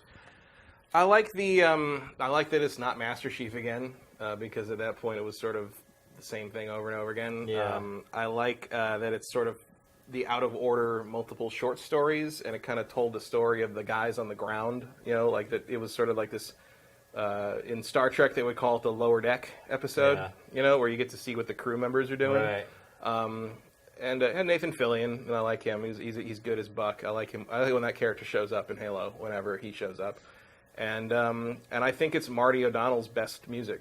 Yeah, it is really good. The score. I mean, all his Halo soundtracks are great. Halo 1 is my favorite mainline game, but I think like that kind of weird sort of almost Blade Runner-ish, like jazzy stuff he did in ODST. Halo 1 is your favorite mainline game? Soundtrack. Oh, soundtrack. Okay. Yeah, so ODST I think is my favorite Halo game of that. Halo 1 might actually be my favorite mainline game. Really? Too. Yeah. Do you remember the library, Matt? Yeah, I didn't mind the library. Really? No. You're the only one on Earth that doesn't hate the library. Yeah, I like the first one a lot. Halo 2 I thought was disappointing, and Halo 3 was good, but not particularly satisfying, and was saved by its multiplayer. Halo 3 is my favorite of the main lines. Because as I mentioned on the show before, I had come off of playing games like Tribe, so Halo to me wasn't a big deal. I guess to me the Halo 1, 2, 3 thing is a little bit how I feel about the Lord of the Rings movies, which is I think Return of the King is the best of the three, but Fellowship is my favorite. Yeah. And I would say Halo 3 is probably a better game than Halo 1, but Halo 1's my favorite because I wasn't ready for it. I wasn't expecting it. It was like playing that game was like people forget there was nothing like that at the time. It was open and the characters were running around these big open fields that are tiny now, but there was nothing like it. It was like Fellowship. I walked in and I was blown out the back of the theater. I was expecting a mediocre fantasy movie. So the best part about the first Halo I would say was the I don't disagree AI. so I don't disagree with you on the Halo 3 praise. But like it's just for me Halo 1 was sort of like this like sudden perfect punch in the face in an era where like I didn't really like the console FPS since like GoldenEye almost, and it was just it was you could tell it was the start of a new era when you played that game. Halo 3 is more the perfection of that. That was the point I was getting at. Is that Halo 3 is when everything became refined, and it was the first, also for me, the first Halo game that I felt offered me something different from what I had been experiencing on the PC for years and years. And it just, the story was probably the best of all the Halos. Halo 2, was a more refined Halo 1, but I felt like the story ended up being a huge letdown after all the build-up, because, man, did they ever pimp out the story for Halo 2 and all the marketing and everything leading up to it. I felt like Halo 3, they under-promised and over-delivered, I guess is the best way to put it. My hype level was low, and then I played it, and I was like, oh my god. And the amount of content in the game, it was the first time they had the skulls in the game. Like, the Forge, I believe, was debuted in Halo 3 as well. I mean, it was just a massive package. And so to me, Halo 3 is my favorite. I've enjoyed all of them, by the way. There's not a single Halo I have not enjoyed playing. Some more than others. I did not enjoy Halo 4. You didn't enjoy it at all? I don't like Halo 4. That's the only one I would say I actually dislike. I enjoyed it. It's probably my least favorite of all of them, I would say. But I still had fun playing it. I just don't. I don't like fighting the Prometheans. Yeah. I don't think they're interesting enemies. I think Halo 5 had enough to keep my attention, but Halo 4, I couldn't tell you anything about that game story. Like it was just a complete dead weight to me. The whole game was so generic. It was just like, go here, kill all the enemies, flip a switch. Go to the next room, kill all the enemies, flip a switch. And even though I did like Halo 5, like there is a very clear, giant, visible line between those games and the Bungie Halos. Oh, yeah. I would say that the games that 343 have made have kind of lost the spirit of Halo. Because to me, the best part about the first Halo, everyone, I think a lot of people were just excited to play a first-person shooter that didn't look like GoldenEye. Right. But for me, what really set that game apart was the AI and the enemy behavior. And it's like that thing they've talked about for forever, that 15-second rule. Like, they built the whole game to be fun in 15-second chunks. And it worked. It's like, the enemies were unpredictable. You never knew what they were going to do. They had personality. Like, you actually felt bad about killing some of the grunts just because of their, like, vocal work, their voiceover work. Like, that's kind of the spirit of Halo that I feel like it's lost over time, and particularly with the last two games. But like I said, I've enjoyed playing all of them. I had more fun with Halo 5 than I had with Halo 4. I'll say that much. But still, they both play kind of similarly. The multiplayer in Halo 5 is way better than the multiplayer in Halo 4, though. That's where there's like a really big jump up. So, Master Chief, we salute you. 15 years, my friend. I don't know where you're going. Probably to Halo 6. Yeah, I guess that's a pretty safe bet, but I would say nowhere is the answer. I would hope with Halo 6 they concentrate on the frickin' AI. I've been asking for intelligent AI in games this whole generation. I remember we started talking about PlayStation 4 and Xbox One. What do you most want them to use the processing power for? And my answer every time was AI, AI. AI is what can change how it feels to play a game. We saw it with the first Halo, like that very simple, like animation routines and how they built the whole game into just these little pieces, these little skirmishes stacked together into one game. And I feel like they need to get back to that. And AI can do it. The power of these consoles, there's no reason for us to still be fighting stupid enemies. There is no reason for it. Like, they need to... I think the problem is certainly I would love it if upping the difficulty on a game like Uncharted meant the enemies were smarter and not that they just did more damage. Right, or they could just shoot you dead, like they're dead eyes or whatever. Or they can toss a grenade and it lands like right on your head or whatever. That's generally how they change the difficulty in these games. I agree with you. I would love to see them just make the enemies smarter and more difficult to wrangle. Like, I'm playing Infinite Warfare and like they're idiots. The enemies are complete morons. Like, you flank them and they're just like, just keep shooting. You're shooting them on the side of the head and they're just still shooting forward at like your teammates. It's like, the problem is we're in this arms race where it's all about graphics. And, it's all fed into by comparison videos and teraflops, which the platform holders like have bought into and have marketed. And I just feel like the whole direction is going in the wrong direction for the amount of technology that we have at our fingertips now. I just feel like they've allocated it all towards graphics and nothing that actually makes the game more interesting or fun to play. Yep, they just want stuff that makes it easier to market. Pretty much, yeah. Here's how many teraflops it has. Here's how many it's like the new bits. Here's how pretty it is now. Yeah, pretty much. HDR, HDR, HDR, HDR. I mean, look, the PlayStation 4 Pro, that's all about graphics. Yeah. I didn't see Mark Cerny ever talk about AI or how it's going to affect other parts of the game. It was always... No, it's all visual. Yeah, it's all of this, the colors you're going to get. And it sure makes the VR stuff better. Yeah. That's like but Matt, that's just a side effect. But yeah, they're not... That's the other thing is, like, I believe you can't get the HDR through the PSVR pass-through. Yeah, I don't think you can. You can't. You can get 4K, but the HDR does not work through the VR pass-through, which means if you want the full experience, you have to switch HDMI cables for that, which is like, in my opinion, it will never happen. In my opinion, if you bought a PSVR, they should send you a pass-through box that can do everything the PS4 Pro is How supposed could to they do. not have the foresight to see that? Like, I'm sure they had the foresight, they just didn't want to spend the money.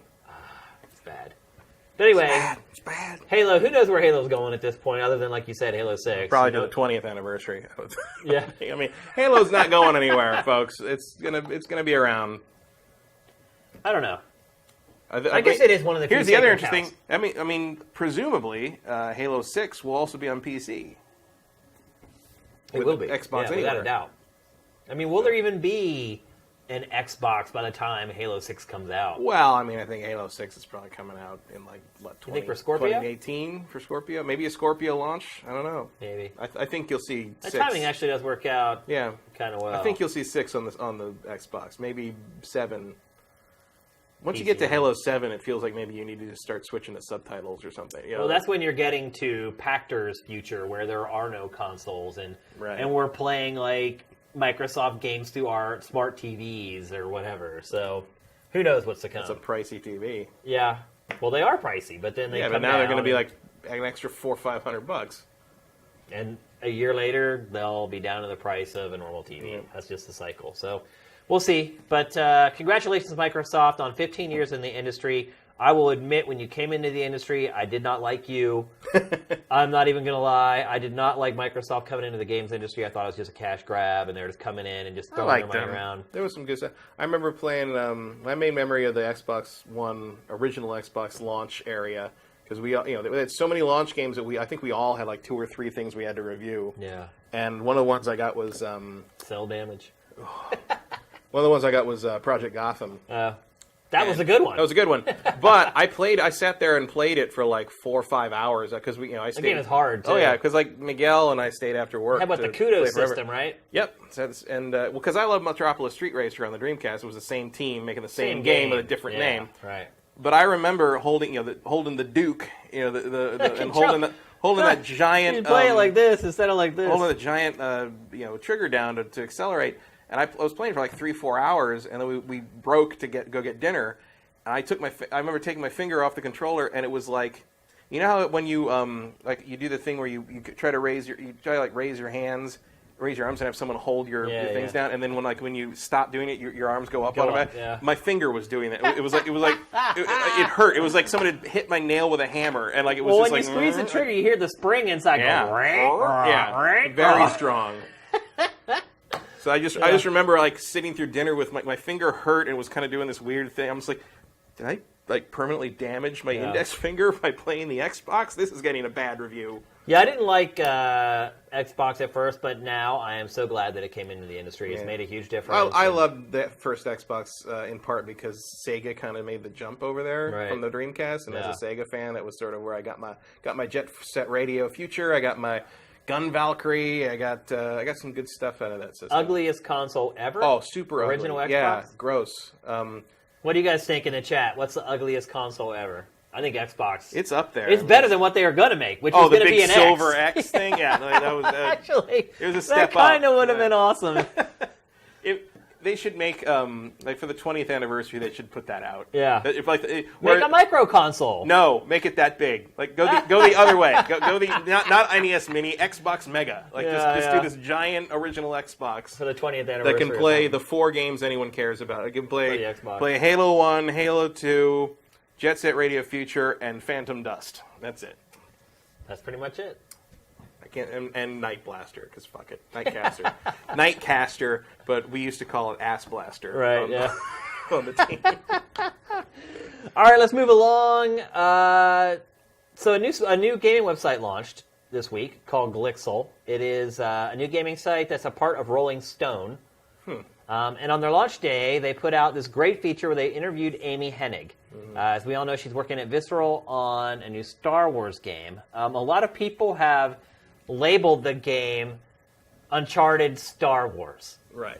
And, I think it was pretty safe to assume that she would just make a Star Wars game with the Uncharted template.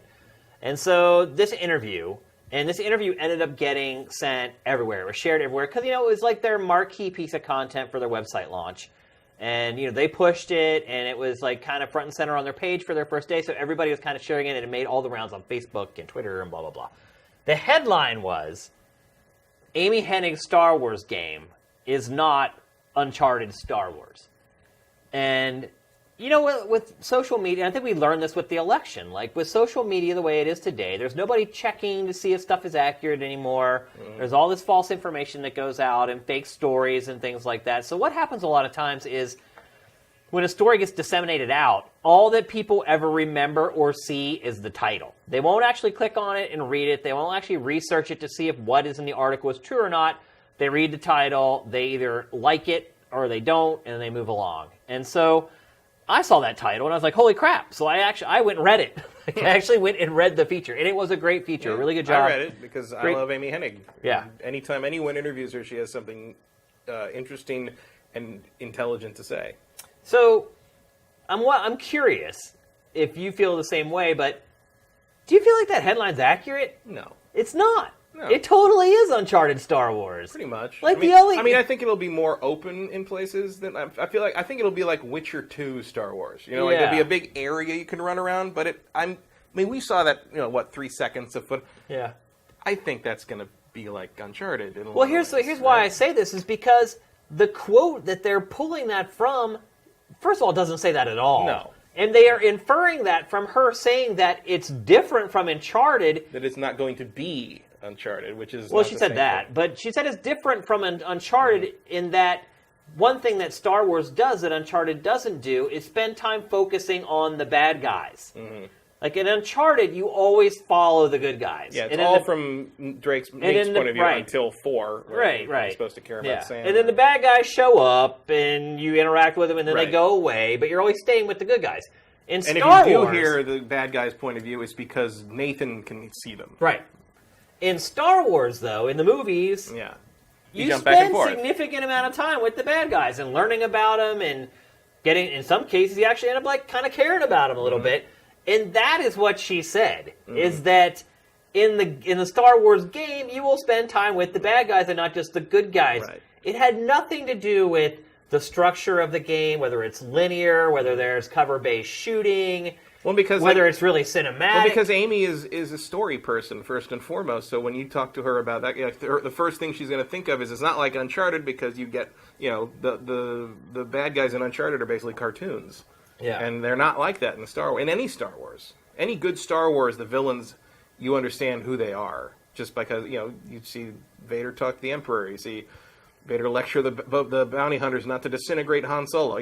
Stuff like that. And now I do think this is a young Han Solo game. Because it feels like it's going to come out right around the time the young Han Solo movie comes out in 2018. Which will be May 2018. Yeah. Maybe it's not based on the movie, but it looks to me like the era's right.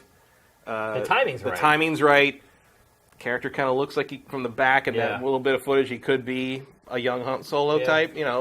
I think that's what it's going to be. I don't think it's going to tell the same story as the movie, but I think it's going to be Han Solo when he's younger. And it's going to be Uncharted Star Wars. Yeah, it's like you're going to take cover behind waist-high walls. There's going to be blaster fire all around you. It's going to be awesome. Yeah. But maybe you will play as Boba Fett a little bit. Maybe there will be. You won't just be playing as one person in this one. It's possible. That might be all she was talking about. Like, you're going to see from the bad guy's point of view, which might mean sometimes you're going to play as them. Yeah. And I just wanted to bring this up. I don't want to talk about this very long, but I wanted to bring it up because I feel like a lot of people probably saw that headline in their Facebook feed or on Twitter, maybe didn't read the article, and they're like, oh my God, it's going to be like this open world crime drama. No, it's going to be like Uncharted, but set in Star Wars. So, and look, I get why Glixel did it. It's their first day. They're trying to get some attention. create like a clickbaity kind of headline to get people to click on it so people notice your site. And we never did that. Maybe we should have done that, but it appears to have worked for them because it was shared everywhere. So I can understand why they did it. Sifted Shane Satterfield. Sifted will not be like game trailers. Yeah. I guess, yeah, maybe I should have done something like that. But come watch our podcast with Marcus Spear to prove that it's nothing like exactly. game trailers. Well, actually, that didn't last very long. Yeah. In the end, it really didn't. So, yeah, it's kind of funny. So, all right, let's move on to the next topic. Next, we're going to talk about a game that we actually mentioned on the show last week when I felt like I thought snowboarding games were kind of over, and that everything that could have been done in the genre had been done, and that I didn't see a lot of leeway or latitude for snowboarding games to change or improve significantly going forward. Matt, you were in the Steep beta, and so was I right or was I wrong? I think you were right. Oh, yeah? All right. Because it didn't do That's the first time someone said that about me in at least 3 months. It didn't really grab me. Yeah. I mean, it should be noted that I don't have any kind of personal interest in the subject matter to begin with, because I'm not a snow bro, as Smart Fahey would say. Yeah. But it is very pretty. It's you can see here. It's beautiful. But it's simple. But it's very I simple. mean, it's pretty much just... There's not a lot to it, really. It's just like, you better like going downhill on a board. I mean, look, it's not hard to make a snowboarding game look good. No. I mean, look how many objects are being drawn there. A bunch of cut and paste trees. This is actually good because like you can see here like the little dotted line thing you're following. Yeah. There is so much white on white in this game that I'm like, I mean, this is really clear weather here, but I've been, up higher on the mountain where you're like, it's snowy and the wind is blowing stuff. I can't see the line I'm supposed to be on much of the time. What is the line for, though, Matt? The line is sort of like a suggestion of your path. You don't have to follow it, although unless there's gates you have to go through on some of the races, it helps. In fact, it might be like the path of another player if you're playing like someone else's route. So because you can like look at your previous route and upload it as like a challenge race kind of thing, and you can pick what time. It can be like, do this many, get as many points as I got from tricks in this amount of time, or beat this time, or whatever thing. That kind of thing. That's the thing is like it's very pretty. I guess sort of like the Ferris Bueller. It's very beautiful. It's very cold, and you're not allowed to touch anything. There's very little interaction with the actual environment beyond the trail of snow you leave. There's not a lot happening. I got stuck on buildings. I got stuck in things. I mean, it's a beta, so like that's going to happen. Is there not like a reset button? Oh, there's a reset. You hold triangle and you reset. I mean, to its credit, the reset is instant, and you're going to need it because you're going to screw up a lot. I fell over a lot. I hit things a lot. You were right. Is it hard? No, but like it just. I don't think I was concentrating very hard. This game did nothing to grab me as someone who's sort of a casual snow fan. It just didn't. Like, the tricks are very subdued. It feels very, I guess, realistic. But it looks like it's more of like a sim than a little bit. But it's also like super simple to tool around and do whatever. Like, it doesn't feel as like involved as like Amped. What's going on right here? He's on a ice lake, I guess. What the hell is going on right there? You can't just keep going if you don't have a hill. No, now...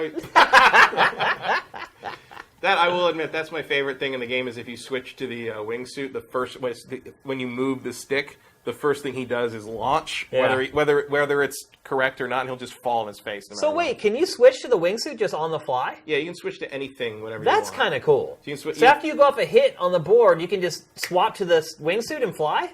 Well, not in midair. Where does the board go? The board disappears. Okay. So you can switch. So you've got that little radial menu, and like in the middle is walking. So you switch to the middle, and you can walk around. And then you've got whatever you were last using on you. So like if you were snowboarding, and you switch to walking, you've got the snowboard on your back. Yeah. If you were wingsuiting, and you switch to walking, you're wearing the wingsuit. You look like a duck. And it's so on and so forth. So basically, you just instantly switch into whatever gear you need. And you can equip different gear for each type of But you sport. can't do it like on the fly in midair. You can't like leap off a cliff as in the snowboarding thing and then switch to wingsuiting in midair. Because that would be too much fun. Pretty much. That would actually give it a unique feature. SSX would have done that, but this ain't SSX. Yeah. And that's probably my main issue with it. It's not SSX. Not SSX. I mean, and it's if you're not into the kind of the scene, I guess there's nothing there for me. Like there's a lot of it's like go up on this new thing and check out. It's not as obnoxiously let's be extreme buddies as Forza Horizon is, but it's there and it's I got some videographers up from the whatever, and they're gonna film you, do some tricks in front of them, and we'll see if we can get you some sponsors. Great, I get to see another corporate logo, another extreme sports game that's just all about getting sponsors. Pretty much, there's a lot of that, and then of course it's all right, you did a great run, switch to this thing, and now we can look at the replay, and you can edit the footage and pick your best moments. I'm fuck you. I don't care. Have the video guy do that. I'm the snowboarder. He's the video producer. Nobody who snowboards has to go and cut their own video. Part of the thing. It's not part of the thing unless steep is in reference to the editor's day rate. I don't want to see that shit. And that kind of gets to where I'm at about there's a big emphasis on creating your own content and sharing with everybody and create your own race, create your own run, find that sweet run, bro. And can you actually build it and put ramps down and everything? And no, hits? you go down it. It just records and then your you line, record your basically. line, and then you can kind of each dot on the line in the mountain view, you can assign a place as get the do tricks here or whatever, stuff like that. It's a little obtuse. I assume there'll be a little more explanation in the final game. Well, it comes out in a month, right? So. But that's just not interesting. I don't care. I mean, look, I don't even watch my friends' real snowboarding videos. I'm not going to watch somebody's fake imaginary snowboarding video. You were right also that I don't think the wingsuit is okay. The parachute is terrible. Oh, really? It's slow and weird and hard to control, and it's no not any pilot fun. wings. No, it's not. Wingsuiting's pretty fun, although I do tend to hit the wall a lot in it. Because to get points when you're doing wingsuiting, you're supposed to do dangerous stuff, which mostly means fly close to things. Yeah. And sometimes it's hard to gauge distance, and sometimes you just hit the tree. And you do level up your it's called bone collector. So it's you do level up your failing. You do get points and bonuses and experience for crashing.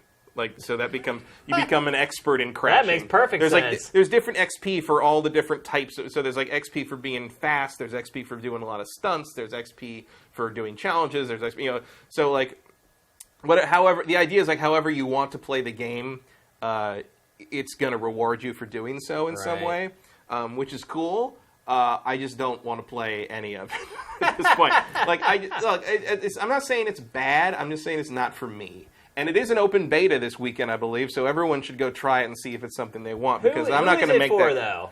It's for people. Well, it's for real snowboarders, isn't it? Well, except I know real snowboarders, and I asked them about it, and they're like, "I'm just going to go up to Bear this weekend." I don't know riding. That's the thing is there's not a lot of fantasy to this, except for the fact that obviously you can't wingsuit at whim in real life, but I just, there's nothing here that I find particularly interesting in terms of the snowboarding or snow sport fantasy the way, that looks like fun. Yeah. I mean, there's some great wipeouts in this game, no question. There's nothing there that really, draws my attention in terms of, the fantasy of snowboarding the way SSX did it. I can't, it was ridiculous, but it also sort of felt like it was real enough to kind of keep you there, or Amped, where it was complex, or Amped I hated Amped. Amped was complex enough to sort of give you something to work with, or if it was something on the lines of Skate 3, but with snow sports, where that's kind of the vibe I'm getting off of this game, though. But Skate 3 was so much more complex in all the things you could do, and I don't know if it just hadn't introduced me to the full trick system yet. But basically, you can spin, you can flip horizontally. And you can grab the board. Are there any rails? Not really. I mean, I haven't seen any. No, I don't see any rails. There's no sliding or grinds. You can kind of grind on thin rocks, I guess, but I didn't notice it was thin rocks. Well, the other thing is I don't always notice when it's giving me points for stuff, because as you'll notice, the points are white. Yeah. And I don't always see. Oh, right. I can't always see against the white snow. 50 Shades of Grey. It has a lot of weird UI things, and like, of course, you know, to go new places and try new runs or whatever, you back out to the mountain view, which like is weird to control some places because you have to kind of, there's no three, you know, it's kind of a Diablo angle, and like you have to sort of scroll over stuff and find where the new places are. So there's like little columns of light or like whatever that show you where the new stuff is, and so you just go up to it and highlight and say, like, try that, and you just teleport there. Like there's very little, there's this oddly little sense of place, you know, where like we're SSX 3. I'm always going to go back to SSX 3 because that's my touchstone for this stuff. Great game. Is like, you know how like you kind of, there were places you could drop in, you know, and there's base camps in this game that I originally thought were going to be like that. Like the base camp is where you start from. If you want to do these runs, they all kind of start from here. But no, you can teleport directly to almost any event, and like there's no real sense of getting to where you want to go, which I guess is fine because running through the snow is annoying in some places because you're just sort of jogging through stuff, and you're like, why am I not snowboarding? But at the same Why am I not doing something fun? Right. I think is the question. But at the same time, like it just didn't. Yeah, it didn't convince me to pay $60 for this thing. That's for sure. This thing's going to cost $60. Is it not? I don't know. I Seems like a really tough sell. I thought it was a full price game. I might be Doesn't wrong. look like one to me. But you know, again, it's open beta this weekend, so I think everybody go play it if you're even vaguely interested. It's not for me, but I'm not going to say that it's not for anybody. Yeah. It just didn't do it for me. All right, so let's move on. We're going to talk next about Dead Rising 4, but more specifically, co-op in games. So basically what happened is right now IGN has all this exclusive content it's running on Dead Rising 4. And first it showed gameplay, and then it showed a trailer, and then one of the last things it put up was co-op gameplay. And if you actually watch the video, it's an IGN editor playing with someone from Capcom, but they mentioned that it is DLC, the co-op. And so it's something that like you're going to have to download separately, and I think it's going to be free. I'm not 100% sure about that, but I think it's going to be free and something that you eventually download. But it's a separate mode that you play. It's not you and a buddy playing through the regular single player together. And it's funny because IGN put the video up like 2 or 3 days ago. Which 2 and 3 did have that. Right, exactly.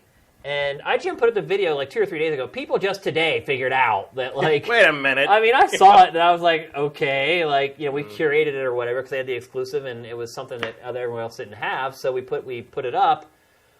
But today, everyone starts freaking out about it, about how the last 2 games had co-op, and this one doesn't. So my first question is, does it matter? Not to me, but yes, I'd say it does matter. Why? Because people love playing these games co-op. Do you? I don't, but tons of people, like, constantly when I see people who like Dead Rising, they cite playing co-op as, like, their favorite thing about this game. Really? Yeah. You know what I've come to the epiphany of is that I don't really like playing games co-op. I used to. I don't think I do. It's so hard to get schedules to align, and, like, I always worry, like, if you always end up the thing where it's like, well, am I wasting this person's time, or, like, do they want to play anymore? It feels like too much of a dance. You're right. One is a pain in the ass setting it up. 2, if you play with randoms, it completely sucks. Oh, I never play someone there is going to grief you or ruin the whole experience. I mean, bad enough playing the couple of Watch Dogs missions I did with random co-op this past weekend. But even playing with, like, friends, like, I feel like you're always having to pick up the slack for someone who sucks, or you're playing a level that you shouldn't be playing yet, and they have to, like, cover your ass all the time, and you're just dying, like, over and over. I honestly just don't have much fun playing co-op through campaigns. I just don't really... I can't remember the last time I did. Left 4 Dead, maybe. Like, I think I have played every Halo campaign co-op since co-op was invented for Halo. So... 2 and onward. I have never played a Halo game other than 1 alone. That is it. That's the only series I've done that with. Gears of War, I played co-op. 1 and 2 I played co-op. And after that, I think... I just played Gears co-op, and I hated it. I didn't care anymore, really. Also, the person I played co-op with, we both sort of fell out of interest for the series. So when 3 came out, we're like, this wasn't a thing anymore. So yeah, it's not really an element in my purchase decisions. It's not a selling point for me anymore at all. Neither. But Like, I think it is a selling point I think for it's a whole lot of people. Right, I get that some people like it, and I realize for some people it is a selling point. But for me, like, it adds nothing to the game that would make me want to buy it. Yeah. Like, it's not like a bullet point that I look at, I'm like, oh, that put it over the top. Like, that's not how I look at co-op. No, same. But I think that doesn't mean I want it gone. You know, because, like, there's people that really want it. And, but the Dead Rising games have kind of, like, built themselves, you know, across 2 and especially 2, but also 3, on the idea that they're co-op games. And, like, the games are so crazy and wacky and weird, like, I think it makes sense to have that option. But let me ask you this. If they came to you and they're like, hey, Matt, you tell us how to make our game, and we'll give you the choice. We can give you, and this for Dead Rising, you can tell us to create campaign co-op or competitive multiplayer. Which one would you choose? For me, or for, like, For you. For me, campaign co-op. Really? Yeah. I think a competitive multiplayer in Dead Rising could be flippin' awesome. Well, you care about competitive multiplayer, so yeah. I do not. I'm much more likely to use campaign co-op than competitive multiplayer in a game. But imagine going against each other with all these crazy weapons, how much fun it would be. Mulcher, like, against your friend, like... Don't care. Really? No. You don't think that sounds like fun? Not really. I think it's probably just going to be annoying for whoever gets mulched. Oh, I think that sounds like a great idea. Imagine if somebody rolled after you in that crazy truck with, like, the combine. Well, because it's going to be... Oh, look, I mean, the fire-breathing Triceratops skull. That's right, awesome. Imagine that against the combine. Yeah, imagine that not being useful in multiplayer at all, because there's 3 different weapons that actually are better than everything else, and everybody uses those, and it's fucking boring. That's what competitive multiplayer is to me. Yeah. It's just going to be... I think you're simplifying it way too much. I am simplifying it way too much, but like, basically it's going to come down to whatever the equivalent of the shotgun is in this game, that's what everybody's going to use, and that's all it is, so I don't care.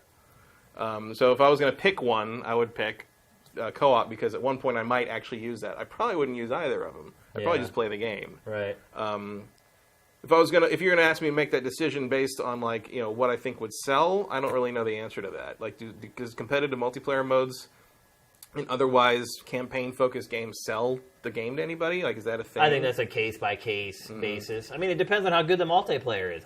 In particular, with Dead Rising, I really think there's, like, untapped potential there because of how crazy the weapons and the vehicles are in the game. Like, it's the type of game that I would play competitively and not care whether I won or lost, which is really rare for me because I'm crazy competitive and I do care, and I care about my KD and all this other stupid, frivolous stuff, but I would play competitive Dead Rising 4 just for the fun of it.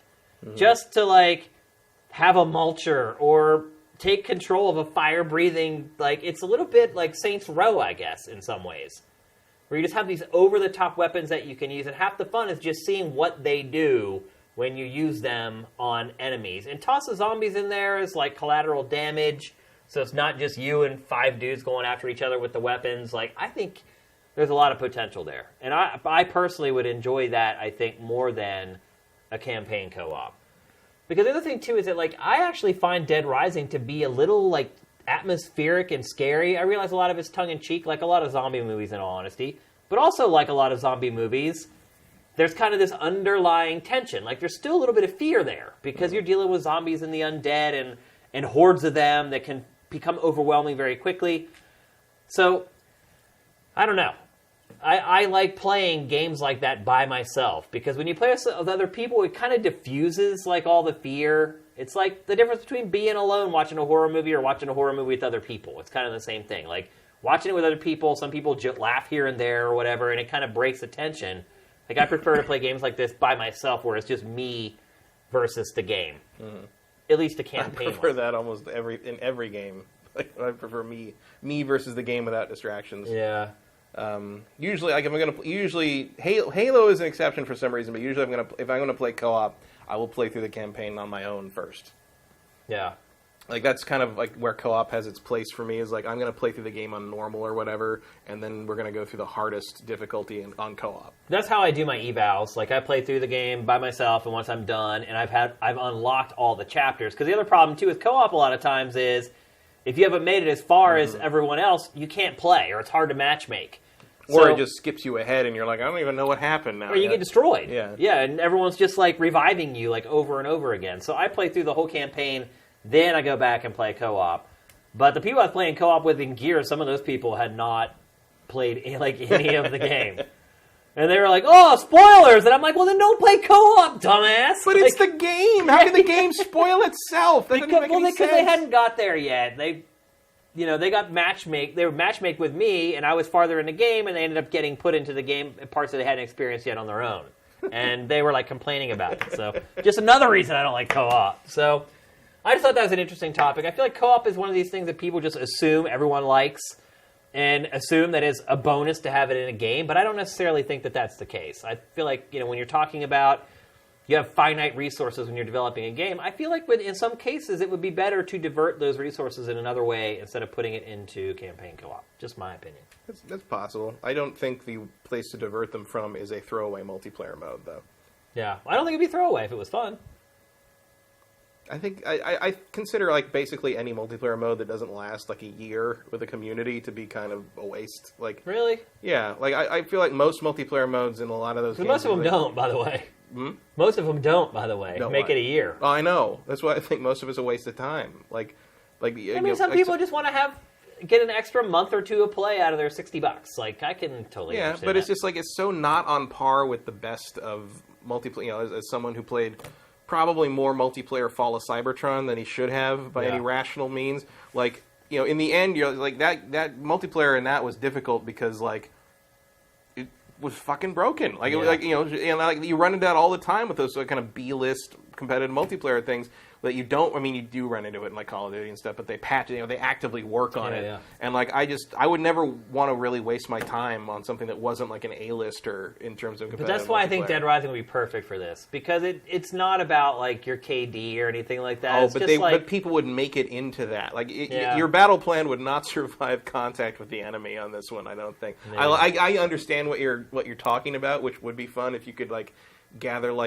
12 people that all agreed to play like adults, but like it's like that's not what online gaming is. I have a chainsaw taped to the end of a kayak paddle. Like, I mean, well, that's a big part of this. Sorry, I have a sawed-off shotgun, and that kills you way faster than hitting me with a chainsaw. Or does it? You're dead. Or does it? Do I have armor that keeps... It always does.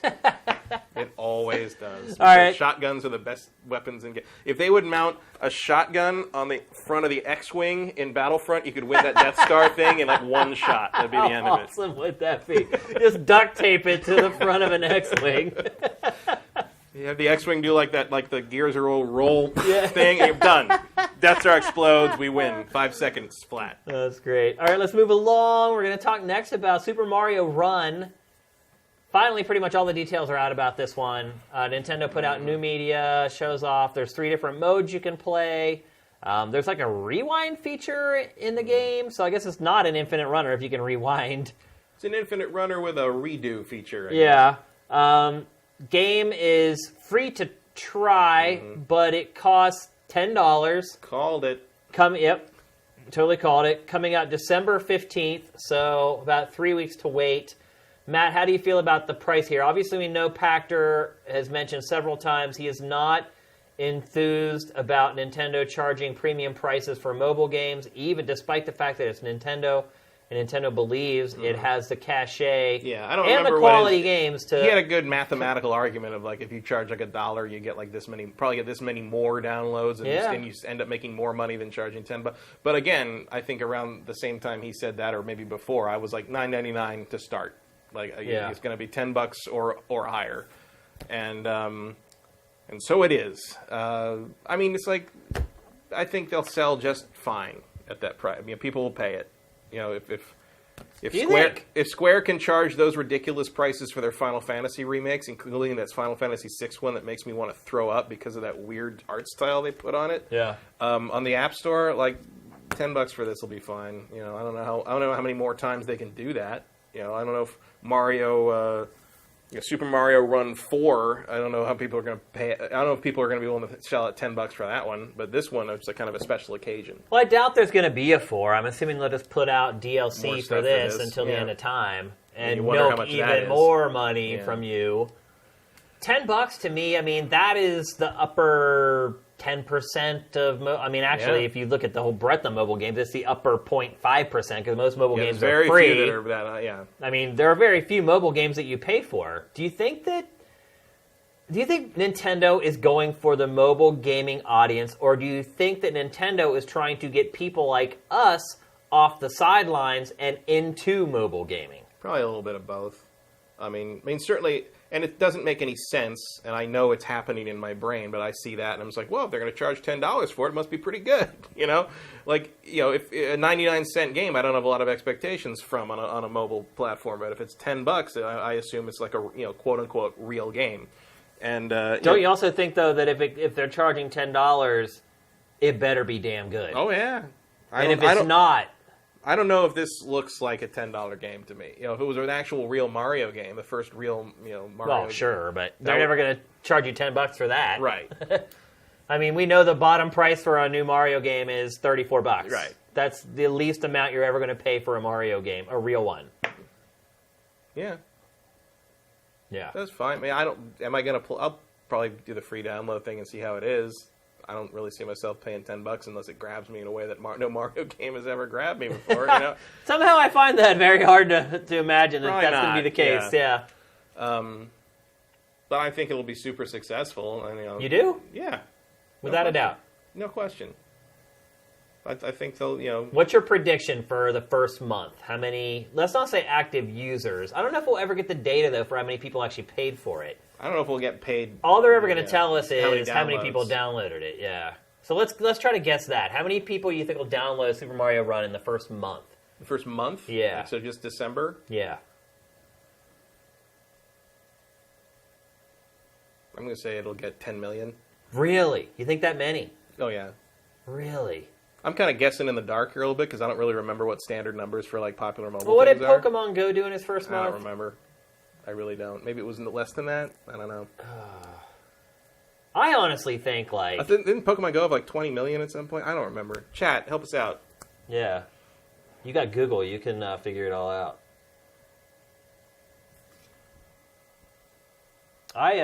25 million Pokemon Go. In the first month. So that's for a free game that turned into... This is still free. Yeah, and I guess we're talking about downloads. So maybe 10 million is way too low. I don't know. I don't know. I don't see this turning into the phenomenon that Pokemon Go did, because Pokemon Go had a gimmick, right, and a hook, and it's AR, and it uses the I don't environment, think it'll be as visible. It makes you walk, and I mean. But people have waited so long for Mario on mobile, or a real Nintendo game on mobile. It's hard to guess. That's a really hard thing to guess. Yeah. I mean, Packard seemed to... he said something like... 50, he was like $1 million. He was like 50 million in the first year revenue, though. And right. then half that the second year, and then nothing after that. He was basically like, it's going to hit big, it's going to have itself, and it's going to vanish. Right. So 50 million is... you know, that's 5 million people paying for it. In the first year. That sounds about right. What's the conversion rate is my question. Well, they also lose 30% to Apple off every sale. I don't know. It wouldn't surprise me if it kind of caught fire and did between 5 and 10 million downloads. Not purchases, mind you, but downloads. In the first month. Yeah, especially off the back of, like, it's Christmas, people get a new phone, you download Mario. That's a good point. I mean, you know. Yeah, I think you're right. I think it probably will do around that. I cannot come up with a number in my mind for whatever reason. I mean, hell, 10 million people bought a Wii U. But it took 4 years. Yeah, but this is free. Yeah. And everybody already has the platform. I mean, I'll say one thing. I guarantee you it'll be the most downloaded app of December, without a doubt. And probably January. Yeah, but I also feel like it's one of those games where it's dust in the wind. It's like it's there and then it's gone. It's not this thing that people are going to keep talking about. Right. Well, I think it's going to do better than Miitomo. Well, yeah. But, of course, the issue is, like, it doesn't have anything to get people talking to each other. You know, there's no... As far as we know, as far as I've seen, there's no element like Pokemon Go kind of self-sustained itself while, you know, where people met each other and everyone was playing. It became like a phenomenon, and then they did that one update that everybody stopped playing from. The other thing to keep in mind, too, is this game is only for iOS at first. Right. So that first month, it's just iOS. There's a lot of iOS machines out there. There are, yeah. But there's a big, I mean, man, they sure torpedoed Pokemon Go in a efficient and ruthless way. I presume they will not do that to this. Pokemon Go's still doing really well. It is, but it's not doing as well as it could have if they hadn't borked a bunch of stuff about it that people didn't like the changes. Yeah, I think it'll do just fine. I think you're right. I think 5 to 10 million downloads first month. Mm-hmm. I think, though, as far as purchases, 1 million in the first month. 1 million purchases? Yeah. Yeah, I mean, I think a 10% conversion rate sounds about right. That's a high conversion rate. And I'm allowing for Nintendo's cachet for that high conversion rate. Yeah, I can go with that. I could guess that, yeah. Are you excited for it? No. Mario Run, who cares? I mean, I'll play it because it's like, oh, Nintendo thing on a mobile thing. That's cool, interesting. But like, no, it doesn't. I'm excited for it because I hadn't thought of it in like 2 months before it showed up on the list today. I mean, it's not a thing on my radar. Nintendo has a way of coming into a space and being disruptive and doing something different. Yeah. And I've played a ton of Endless Runners, but I've never played a Nintendo Endless Runner. I mean, look at Splatoon. Perfect example. It's a shooter, but is it? Like, it's this weird kind of like hybrid shooter platformer-y thing. Like, and so we don't know everything about Super Mario Run yet, and I feel like they could do some things to disrupt the genre a little bit. So I'm excited for that. I think you already see that to some degree because like you clearly have more control over Mario in this game than you do over most Endless Runner characters. Oh, you're right. It's not. I mean, it's simple in comparison to a full-fledged Mario game, but it's not simple compared to your average Endless Runner. You're right. Yeah. So, I mean, certainly if it was a standard Endless Runner, I wouldn't even be paying attention to it. I wouldn't even play it, probably. Right. But like, I'm interested to see what Nintendo's take on that kind of idea is. But it's certainly not. It's not on my calendar, shall we say. It's just one of those things where I notice people online or people on Twitter are talking about it. I'm like, oh, I'll go to the App Store and download it and see how it is. That's just how it is. The same thing I did with Miitomo, basically. I hardly touched Miitomo. I played Miitomo for about 2 days. It was like a half a day for me. I had no interest in it at all. And I was like, this is exactly what I thought it was, a cheap social network, basically. Yeah. And this one, will I play longer than that? I don't know. Hopefully. It's going to be real interesting to me if I get to the end of whatever the free part is and I decide that I want to pay $10 to play more. Yeah. I don't expect I will, but I am not going to rule it out because every once in a while Nintendo does something that just hooks me. So, all right. We got to get moving. We have a ton of topics to get through and not much time left. Next, we're going to talk about Titanfall 3.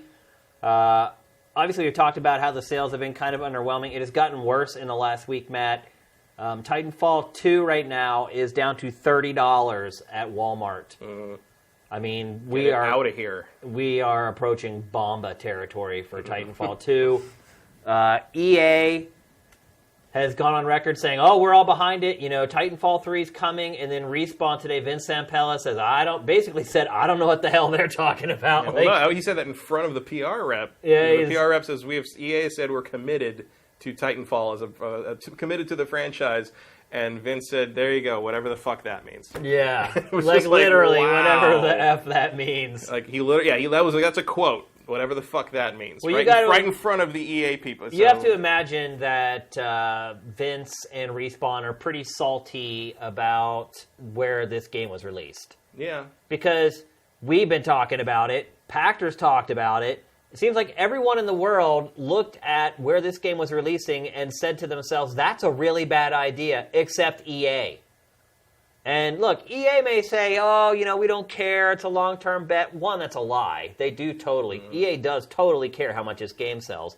But two, they're completely ignoring the fact that there's this team of like 200 people who busted their asses for like 2 or 3 years on this game who would like to see it be a success. I mean... And there's a lot more to do in this universe, I think. It's a shame. This game is so good. People, go buy this game. Go buy it's $30. Go buy the game for $30. For that much. That's ridiculous. It is worth that. Remember, I said, I was saying when we talked about all these things, I was like, Infinite Warfare might be a better pick because like Activision games don't drop in price, and like you'll be able to pick up Titanfall 2 for like $30 in like 6 to 8 months. I'm like, I didn't mean 6 to 8 weeks. Days? No, that was days. Days. Wow. $30. Yeah. I feel terrible for Respawn. It's such a waste of potential. It's a waste of a great game. Yeah. Go play this game. It's so good.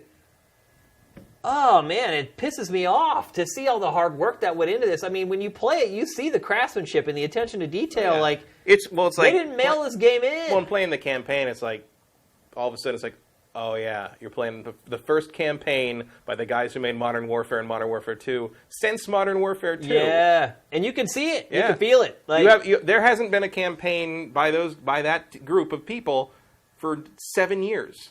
Yep. And here it is, and you can feel it. You know, it's like watching a really good movie. You know when you're in the hands of a master. Yeah, and these guys are the best. They are at first person shooter campaigns. They're the best, and I will say Infinite Warfare has a great campaign. I enjoyed the living hell out of it. Didn't enjoy the rest of the game all that much. This is the better total package to me. If you're going to buy one shooter, I stand by. I think this is the better campaign. It's shorter, but it's the better. I campaign. don't know. I think that's a kind of a different strokes for different folks argument there. I think Somewhat, they're both great. There's a lot. This thing's doing a lot more in it.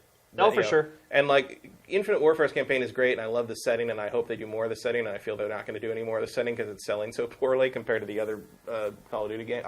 I'm afraid the Infinite Warfare setting is going to vanish after this game and never. Did you finish the Infinite Warfare campaign? I have not. It's actually like longer than I thought it would be. It's worth getting to the end. I'll get there. Yeah, those of you watching too, like I just got sucked into Watch Dogs, and that was kind of the end of that. But that's how it works. But Titanfall 2's campaign, I'm like, it's just that certain something to it. It's too short, but like. It's super good. Do you think there's going to be a Titanfall 3, Matt? I do. You do? I do. Why? Because I think everyone involved acknowledges that this was just a mistake. Do you think another publisher maybe picks it up? Or does EA own that IP? EA does not own the IP. EA has first refusal. Oh. So well, if EA didn't want to do it, they can shop it to somebody else. Which could very well happen. So I think Titanfall 3 will happen. Even though it's EA's own fault that the game is doing as poorly as it is. I think it'll happen one way or the other. Yeah. I think they'll give Titanfall another shot. Hopefully, they weren't leaning on sales of this game to keep Respawn afloat. I don't know what the financial situation is. I doubt it. I have a feeling EA just paid them straight up for the game, paid them more than enough to rationalize developing it, and then gave them points based upon sales, which is probably also why Vince is pissed off. Probably. Because he's like, look, we made our salaries for the last 3 years, but he knows better than anybody where you make your real money is in those points. Or if you sue Activision. Right.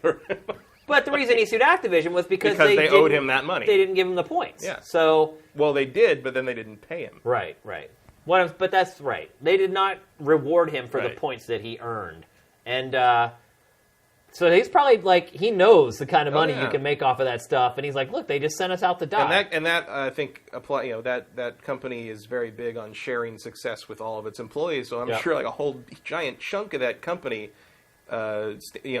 isn't going to make the money they thought they would personally because this game's not selling the way it should have sold. Well, you also think about it. Every corporation, when you are offered a position, they try to incentivize you to take the job with them. So they'll tell you, oh, look at our benefits. And they'll tell you our benefits are worth $12,000 a year. Just our health insurance and everything. And you're like, whatever, dude, it's health insurance. Honestly, it is worth that much if you had to pay for it on your own.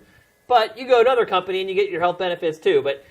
So I'm sure when Respawn was hiring people on, when they were beefing up the team for Titanfall 2, they're like, look, points. You're getting this salary right now. It may be $50,000 as like a programmer or a QA guy, but you will make so much money off the sales of this game. Now it's like, all right, everybody, just hang on till the Star Wars game comes out. Right. I mean, so he's, Vince is put in this position of like, oh crap, I promised this to these people and I'm not able to deliver on it. I'm sure he's about ready to freak the F out. Like, I'm surprised it took him this long to drop the F-bomb in front of EA. Yeah. Like Vince will speak his mind. He will. That's one of the things I love about him. Like, he's great. He's the nicest guy. Oh, yeah, he's but great. Don't mess with him. I think he taught that lesson to everyone with Activision. Like, oh, yeah. Well, and he's always been pretty outspoken. I remember standing around. I was doing a segment on the launch night of Modern Warfare 2 at Best Buy. And we were standing together watching like the APC roll in, and he was telling me some shit that like he was just talking about all the things he hated about having to develop this game and all the terrible things that had happened and how look at all this stuff and this is all because we did this but we don't get anything out of it. So like he was being like super like straight up like candid about everything. He always is like that, and like you never feel like you're getting the company line from him. He's a stand-up dude, and it sucks that he's had to go through all this like annoying stuff. and these terrible legal experiences. Yeah. Just out of like all he and those guys have ever really done is just make really good shooters. That's it. Going all the way back to Medal of Honor, Allied Assault. All they want to do is make the best shooters they can make. Yep. And they do it every time, and they just keep running into these weird corporate problems. I will actually disagree with you. I do not think there will be a Titanfall 3 because it needs a big publisher with deep pockets to make it. And I think if the relationship with EA goes sour, I don't think you'll see another big publisher willing to invest in it. I could see like a Deep Silver or some publisher like that being like, oh my God, like we have a chance to get Titanfall, and then go talk to Vince, and Vince be like, we need like $200 million to make it, and Deep Silver being like, oh, sorry. Like, I think Titanfall 3 will happen because they still got to make that Star Wars game. Yeah. And they still got to keep that relationship happening, and they make a really good Star Wars game for EA that does well for them. They could that possibly... that could be their price, basically. Right. It's like, okay, they could get a blank check. And this time don't release it in the middle of, like, two 800-pound gorillas, and we'll see if we get something out of it. Or EA could just be like, oh no, you're making another Star Wars They game. could. That might have. That's true. Which might actually be far more likely. Well, this Star Wars game takes place in the different time era where they used mechs. Right. And look, man, Titanfall with lightsabers, done. Yeah, that'd be sweet. I'm in. Jedi Fall, I don't care what you call it, just bring it in. Jedi Fall. All right, let's move along. Next, we're going to talk about a game I have been playing a lot over the last 4 or 5 days. Pokemon Sun and Moon. Which one are you playing? Moon. I put a poll. I didn't put a poll up. I wanted to put a poll up on Twitter. I put up a picture and said which one. I wanted to have a poll there, but unfortunately, with Twitter, you can't put up an image and a poll at the same time as one or the other. So I just put up the image and said which one, and overwhelmingly people told me Moon. No one had any reason why. One person said, I heard it's better to choose Moon, but no one really had like a reason. I just listened to my Twitter followers, and I chose Moon. Just for reference, I've played pretty much every Pokemon game except for Ruby and Sapphire. X and Y is the last one I played extensively. That's the one where they finally went to these 3D graphics. The last one, it was not the. Then they did that one, and then they did the remake of Sapphire and Ruby. Right. That's the one I didn't play. Turns out I played Sapphire and I forgot. Oh, really? Because I found my Sapphire cartridge, and it turned out I did finish that game, and I totally forgot that I ever played it. And that is an excellent segue into my discussion on Pokemon Sun and Moon. Is all these games have been the same for so long. Mm-hmm. And you're right. They absolutely just all bleed together. You can't remember anything that happened in them. You can't remember anything specifics. Because they're all basically the same template. And so all the pre-release hype about Sun and Moon was that, oh my God, they've made all these drastic changes. It turns it on its head. It's in Hawaii. Yeah, it is in Hawaii.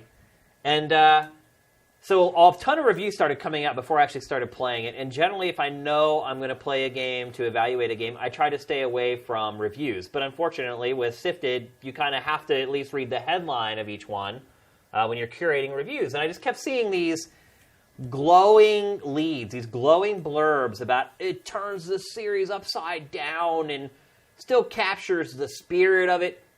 Captures the spirit. It's the same damn game still, dude. Like, no wonder you think it captures the spirit. It hasn't freaking changed. Like, so yeah, like you mentioned, it takes place in Hawaii. It's called Alola or some crap like that. And you play as this young boy who just moved to Alola from where all the other Pokemon games took place.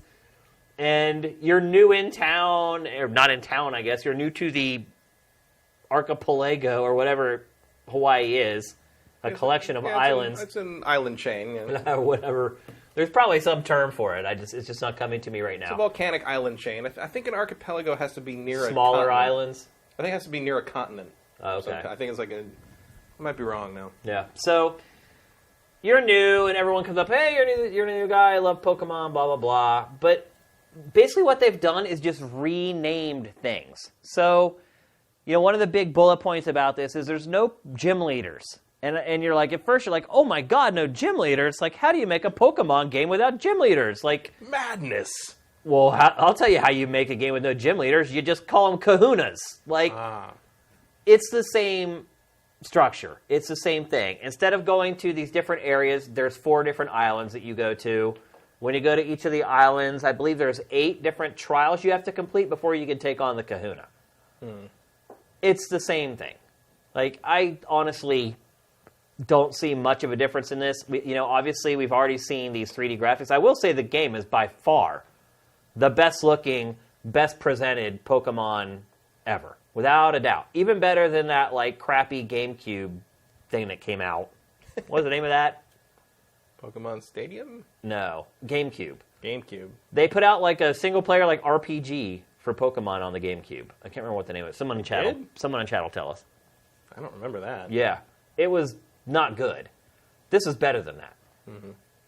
But once you kind of get over the visuals, and, I mean, let's be honest, after you play a Pokemon game for 5 or 6 hours, you end up turning off all the battle animations anyway. Because you see all the attacks after the first 5 or 6 hours, minus the new moves in this, which are called like the Z moves or whatever.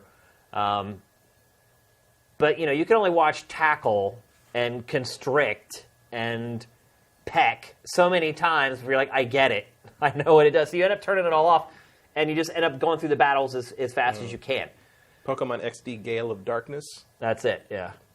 I can kind of see the cover to that, but wow, I never touched it. Who came up with that? Vox, good one. Vox 91.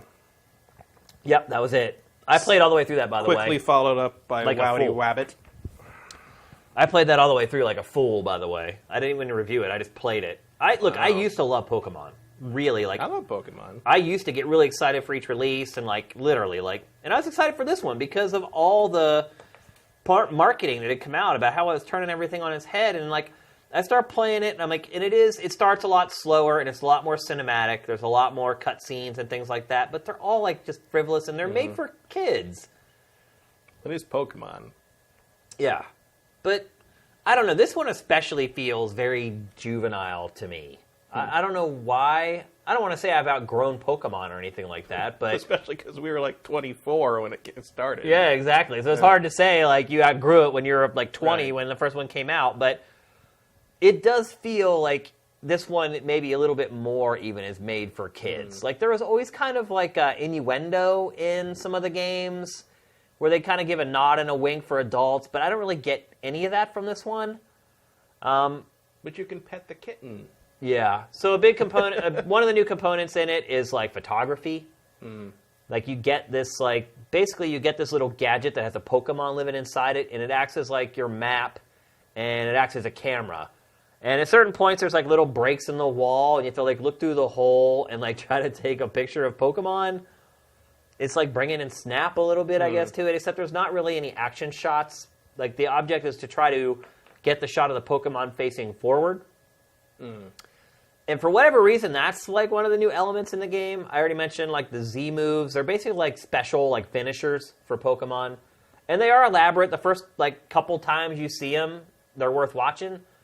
But, after you see it 2 times, it kind of wears out its welcome pretty quickly. And like I said, after I played it for 6 hours and I already seen like the Z moves for my Pokemon that are in my party, I pretty much just turned all that stuff off and just went straight with just data, basically, and just going through the battles. Though there is one feature that I really love that I can't understand why it was not included sooner, but after you fight a certain Pokemon type, when you're in battle and you go to look at what move you're going to use next, if you've already fought that Pokemon type, it will tell you how effective that attack is going to be on the enemy. Why has it taken this long for that feature? Why?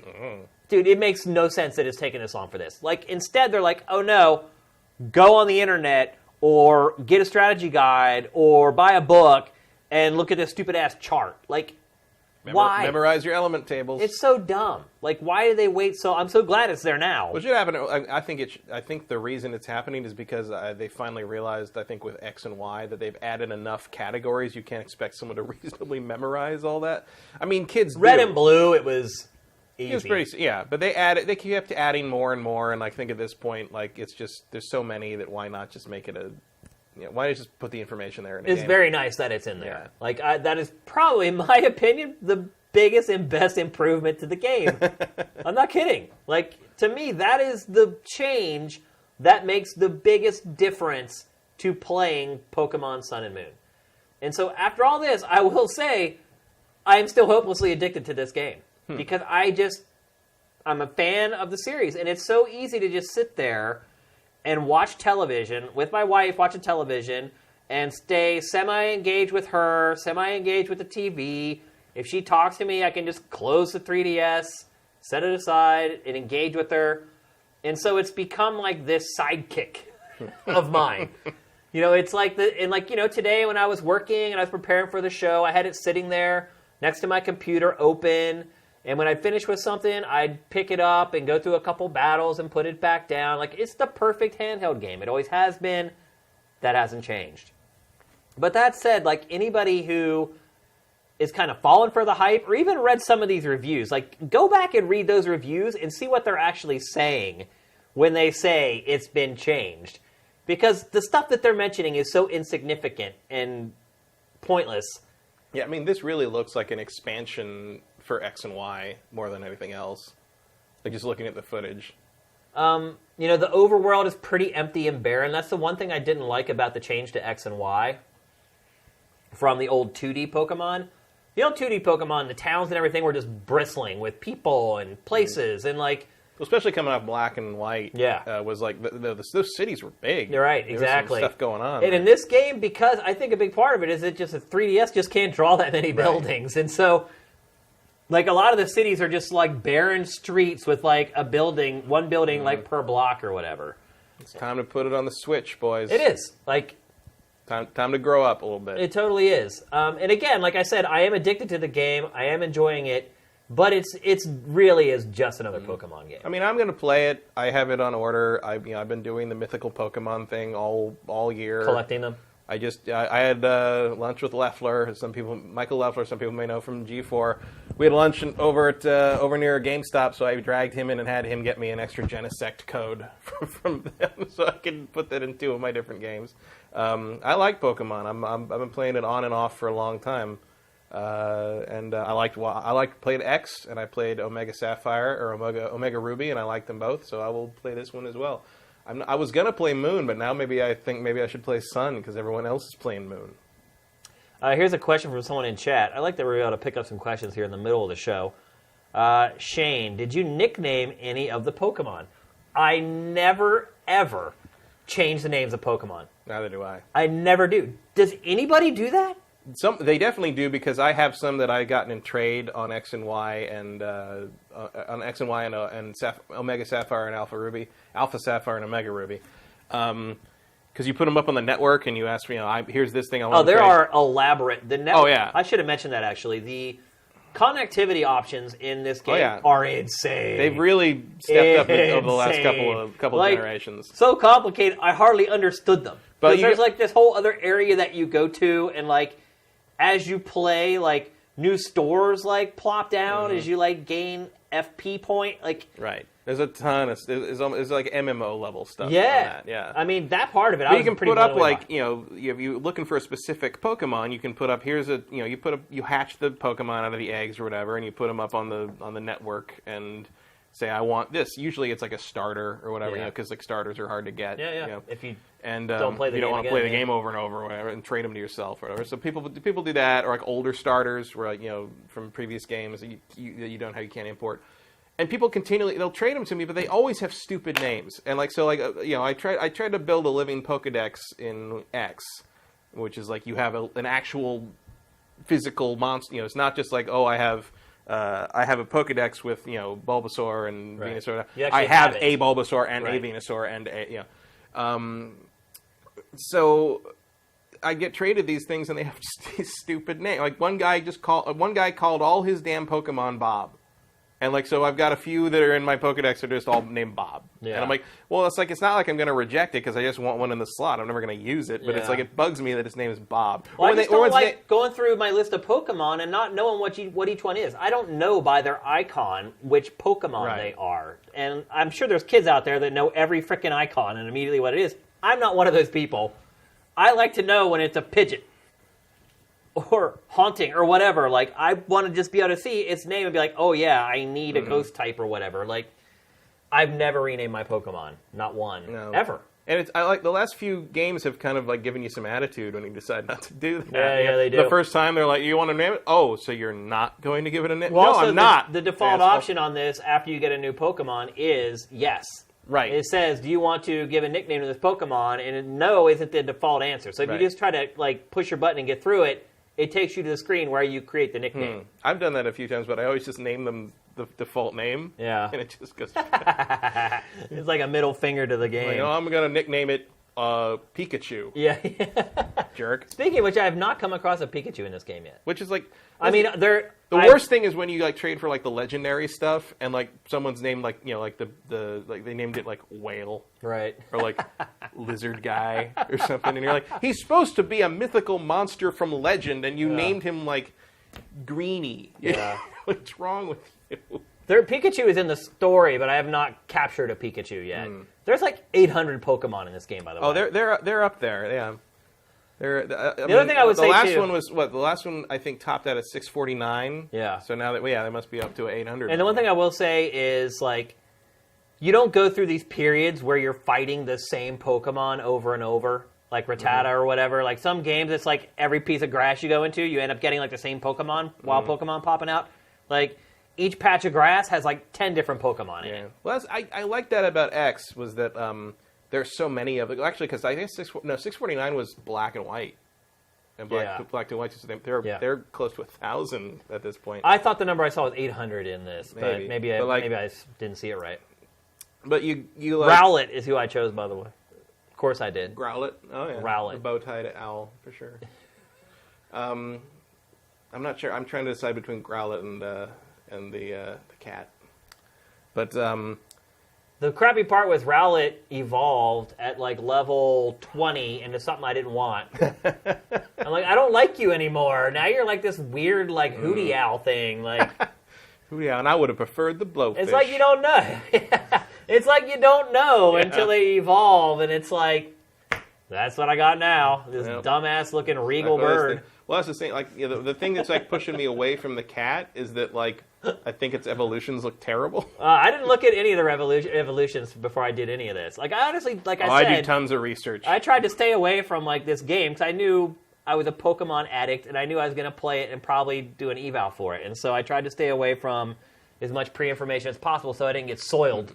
But I like that there's so many of them now. Like in X, you just get tons of them constantly. There's a lot of dumb ones now. Because they could have done something stupid where like where you've only there's only certain ones are in each version. Yeah. But like I like that as you progress through them, like you can get everything from all the previous versions in one version. Of them. The only thing that's exclusive are current generation Pokemon. Yep. And they even in like X and Y, like they give you opportunities to just get some of the starters from the old games like real early, like and like I love me a Charmander, so I was happy with stuff like that. So yeah, I mean the more Pokemon actually tends to make it a better game because you're not fighting Rattatas over and over again. Yeah. So like as much as it does annoy me that I don't know them all anymore, like at least I'm not doing the same thing over and over again. Well, the funny part is like I always try to capture the original 151.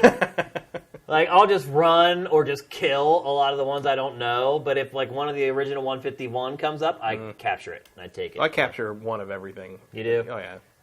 When I realized how many there were, I was like, screw that. Yeah, there you kind of... I try to make sure I have one of every type. Well, because since Black and White, I've started, import them up, so I tend to have most of them moving in. How do you do that? Well, Black and White, to transfer them, because the current system runs through the 3DS app, the Pokemon Transfer, whatever. Oh, what's it called? The Pokemon Bank. Yeah. That you have to subscribe to. Yeah, screw that. It's like a yearly subscription for like $10 or something. Right. So I have that, and then there's another app that comes with it that if you have Black 2, or White 2, you can just import Pokemon from that, and then it'll dump it in the bank, basically. So basically you can. So if you had stuff, I should do that.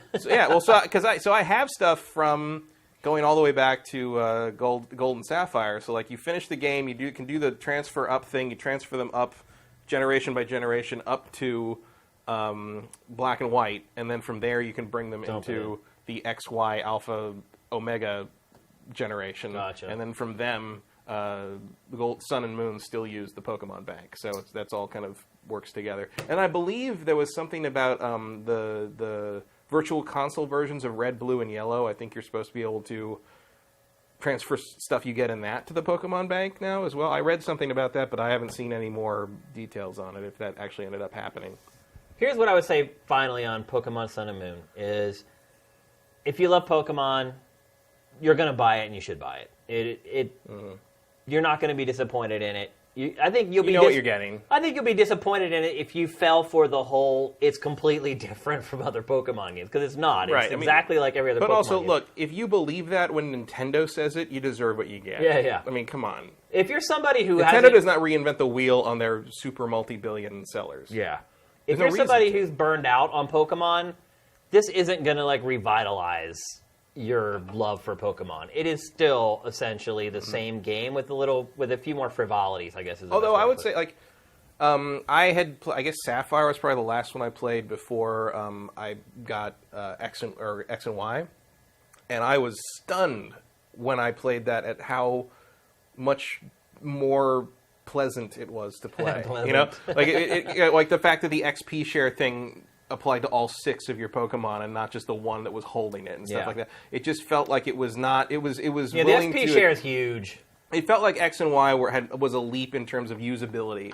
Yeah. That felt really good, and that's why I went back and played Black and White. No, you're absolutely right, because so if you haven't played a Pokemon game in a long time, I think you'll find that like wow, they've really moved it forward. No, you're a good point. Like the XP share is huge. That's a huge deal because you don't have to like keep sending it and giving it to a different Pokemon. Like basically, you just have it now. Every Pokemon in your party gets XP after every battle, and that helps. It like all boats rise, or so to speak. Yeah, like, and you don't have to like micromanage things over and over. There is less micromanagement, I guess. It's still there, but it's not as annoying. Yeah, I would say, and it's fun to see. You know, as someone who had not played any of the 3D ones before this year when Pokemon Go came out, it was fun to see all that stuff in 3D and in. Yeah. I mean, this one isn't in literal 3D on the 3DS, but it's like 3D polygonal graphics. It was fun to see all that done that way. It's such minimal increments, though. I mean, if you think about how many of these games, they should have taken these steps, like with the second or third game. Like, it has just been a slow slog to get where it is. Game Freak does not step forward lightly. Let's put it that way. It inches forward. So I guess they're the Pokemon company now. Yeah, exactly. Well, I know Game Freak's still separate. Are they still? They still make games for other platforms and stuff still too. So my eval will be coming. I still have a long way to go, by the way. I've played it probably 15 or 16 hours, something like that. Oh, yeah, those games are not short. No, they're huge. I mean, that's the other thing too. Is like they're great time wasters. Right, and that's the best way to put it. Well, even also when you finish them, there's usually like a whole second thing to do. And like, I mean, the gold standard is gold. Yeah, gold and silver. Where it's like, congratulations, you beat Pokemon Gold. Here's the first game. Play that. Yeah. Oh, okay. Like it's like 1 megabyte or whatever. The whole game is. Crazy. I mean, we used to think it was cool you could play the second quest in Zelda, but now it's just like, here's the first game. Screw it, go. Yeah. But pretty good. Pokemon is, for all of its faults, has always treated its people pretty well. Yeah, you definitely get your money's worth with Sun and Moon. That's one thing I will say. All right, let's move along. Telltale. You burning out on Telltale's games yet? Yeah. I feel like people are starting to, because Batman came out. And at first, it was everyone was excited about it. And after the first 2 episodes, like, I know just looking at traffic on Sifted, like, nobody cares about it anymore. Well, I think it's, I don't want to speak for everybody, but I'm not paying attention to it because I'm waiting for the 5th one to come out so I can play it all. Like, it doesn't matter to me until they're all done at this point. And also, like, the other thing about Telltale is, like, a new engine, please. Like, something that looks like it was made this decade would be nice. I mean, Batman looks pretty good. It looks pretty good, but it doesn't look particularly good. It's definitely the best looking Telltale And on top game. of that, when that game came out, like, it didn't frickin' work. Like, it's like, how do you still have all these technical problems on this stuff? Well, I started out, and I was like, oh, okay, we're going to do evals for every episode. And we did the first one, and then the second one came out, like, 3 weeks later, and I was like, wait a minute, like... We laid down the foundation with the first eval to tell you how it plays and how it works, and now we're going to wait till all the episodes come out, and we'll just end up updating that. Well, I eval think with those the are your whole two thing. big. There's the people that are thinking about jumping in on episode 1, and there's the people that wait for the whole thing to be out to see how it all turned out. And I think those are the two. I mean, there's going to be outliers for them, but those are your two big audiences, and those are the two things to hit. I think you're right in doing that. So the big announcement is, or not even really an announcement yet, it's been leaked out that Guardians of the Galaxy is the next Telltale franchise they're going to tackle. How do you feel about that, Matt? It makes sense to me. I figured it was either going to be Guardians of the Galaxy or Spider-Man. Yeah. Because it just seems to fit Telltale's tone and humor. I think Guardians of the Galaxy is absolutely perfect. Yeah. I honestly can't think of another Marvel IP I would rather them tackle next. I think Spider-Man would be your next one, because to do kind of the really sarcastic, quippy version of Spider-Man. But this is probably the right call. It gives you a lot of characters to bounce stuff off of. It gives you a lot of dialogue potential. Rocket is a very Telltale, They did well with Sam and Max, and I think Rocket's the closest you've got to Max in the Marvel Cinematic Universe, so I think you've got a lot of... they're taking the right direction on this one. I think you hit the nail on the head right in your first sentence, is the characters and the breadth of the characters and the volume of characters, likable characters, interesting characters, are what is going to make it a perfect fit for these two properties. Guardians of the Galaxy is one of the most pleasant surprises at the theater I've experienced in a really, really long time. I mean, part of it may have been my expectations for it. I had never heard of it before the movie came out. I've been reading comic books since I was 3 years old, and when they announced that, I had to look them up. Yeah. I had no idea who these characters were. And so my expectations were so low, and I absolutely loved that movie. It was the best Star Wars movie since Return of the Jedi. Or actually, maybe since Empire Strikes Back. Maybe since Empire Strikes Back, yeah. If we're being honest. Hate to say it, but it's true. Return of the Jedi. But I walked out of there, and I was much older than when I saw Star Wars for the first time, but I had that same sense of, wonderment after I walked out, and I just felt good. I loved that movie, and I'm so glad they're making another one. I'm so glad they're making this game. But to answer my own question, I do think that Telltale's formula is starting to run dry. Right. I don't know what it can do to spice it up. I think it's not my job to figure that out. But I think they need to upgrade the tech to give them more, options for how to do these things. Help characters emote better, and because that's what their games are all about. Yeah, and it's just like getting to the where I look up at the B-roll and I'm like, well, I know that's Batman because of who I'm seeing or whatever, but it could just as easily be a shot from The Wolf Among Us or any number of season 2 of Walking Dead. They've got a house style for sure, and I think that house style can survive a transition to a more powerful engine, a more versatile engine, but they need to do it at some point, and it's time. Hopefully, when I think of Guardians of the Galaxy, while I do think character and dialogue, I also think some crazy big, high scale cosmic, hijinks and explosions and something on the scale of that big fight at the end of the movie. I don't see how you do that in the current engine, so I'm hoping they're going to step up their tech game as well as their storytelling game. Okay, let's move along. Got a fun story to talk about here. So, Clueless Gamer, one of our favorite mainstream gaming segments, at least one of mine anyway. A lot of times when the mainstream tries to tackle gaming, it ends up being embarrassing, poorly produced, uninformed. But Clueless Gamer from Conan... Clueless Gamer takes all those things and makes it the point. And runs with it, right. It's called Clueless Gamer. Yeah. It's so self-referential, they get it. And I would argue... Or they get that they don't get it. Right. Right. And I would argue the greatest episode ever of Clueless Gamer just aired this week. Conan O'Brien playing Final Fantasy 15. It was a total slaughter. Oh, yeah. He laid that game to waste. Him and Elijah Wood. Elijah Wood, by the way, who's a huge gamer. Clearly has played Final Fantasy before. Oh, yeah. Knew what a chocobo was. Oh, my God. The best part is after they lay into this game for 7 or 8 minutes, just totally making fun of it. The points that they make are all completely valid. Here's the thing: if you're in the Final Fantasy fan bubble, this is what Final Fantasy looks like to someone who is not. Yeah. This is like to the people who make a 2 million selling game, a 10 million selling game. Yeah. This is what they see when they look at Final Fantasy. If you love Final Fantasy, at least the more recent Final Fantasies, and Elijah's look on his face. Yeah, I know. Whole thing. He's And like, you, oh, I love this. What is this? Like, it's just, yeah. And you ever wondered why and how some people don't get it? Watch this, and you will understand how those of us who are not huge fans of Final Fantasy feel about the most recent Final Fantasy games. When you try to apply logic outside of fandom to these games, it's a train wreck. They make no sense whatsoever. The best part about this whole thing is at the end, when they open the door and all Square Enix's PR people are there. All like 20 of them, by the way. And the looks on their faces. Matt, do you think that this was a good idea for Square Enix?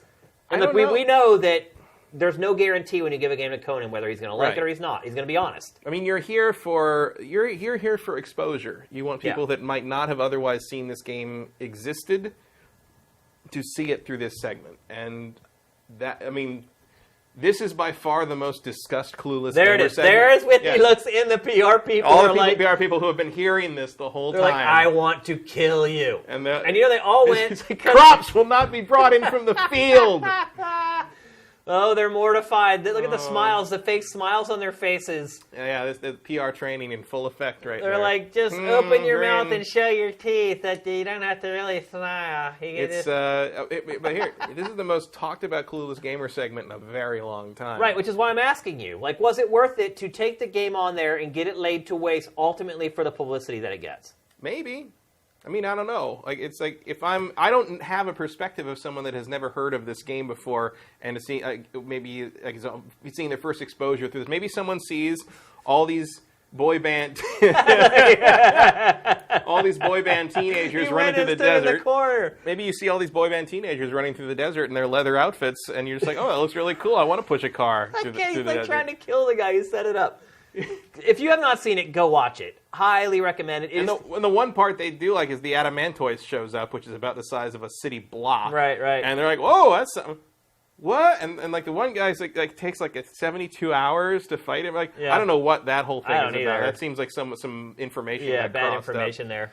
But either way, it ends. Elijah Wood is surprised that it ends, and then they're like, what the hell was it? Like, I can see someone who doesn't know what this is and knows not to take these segments literally as more than like entertainment, seeing like kind of the giant monster and be like, oh, that looks pretty cool. Maybe I'll try it. Like, it probably sold a few extra copies. Maybe. It actually made me excited for the game because I think it's going to be terrible, and I'm looking forward to like slogging through this thing and having that fight. Like, I'm kind of excited now. Yeah, it is. Look, it's curated on Sifted if you want to find it and dozens of other episodes of Clueless Gamer. Just click the magnifying glass in the header, search for Clueless, and it will pop right up for you. So let's move on. We're running out of time.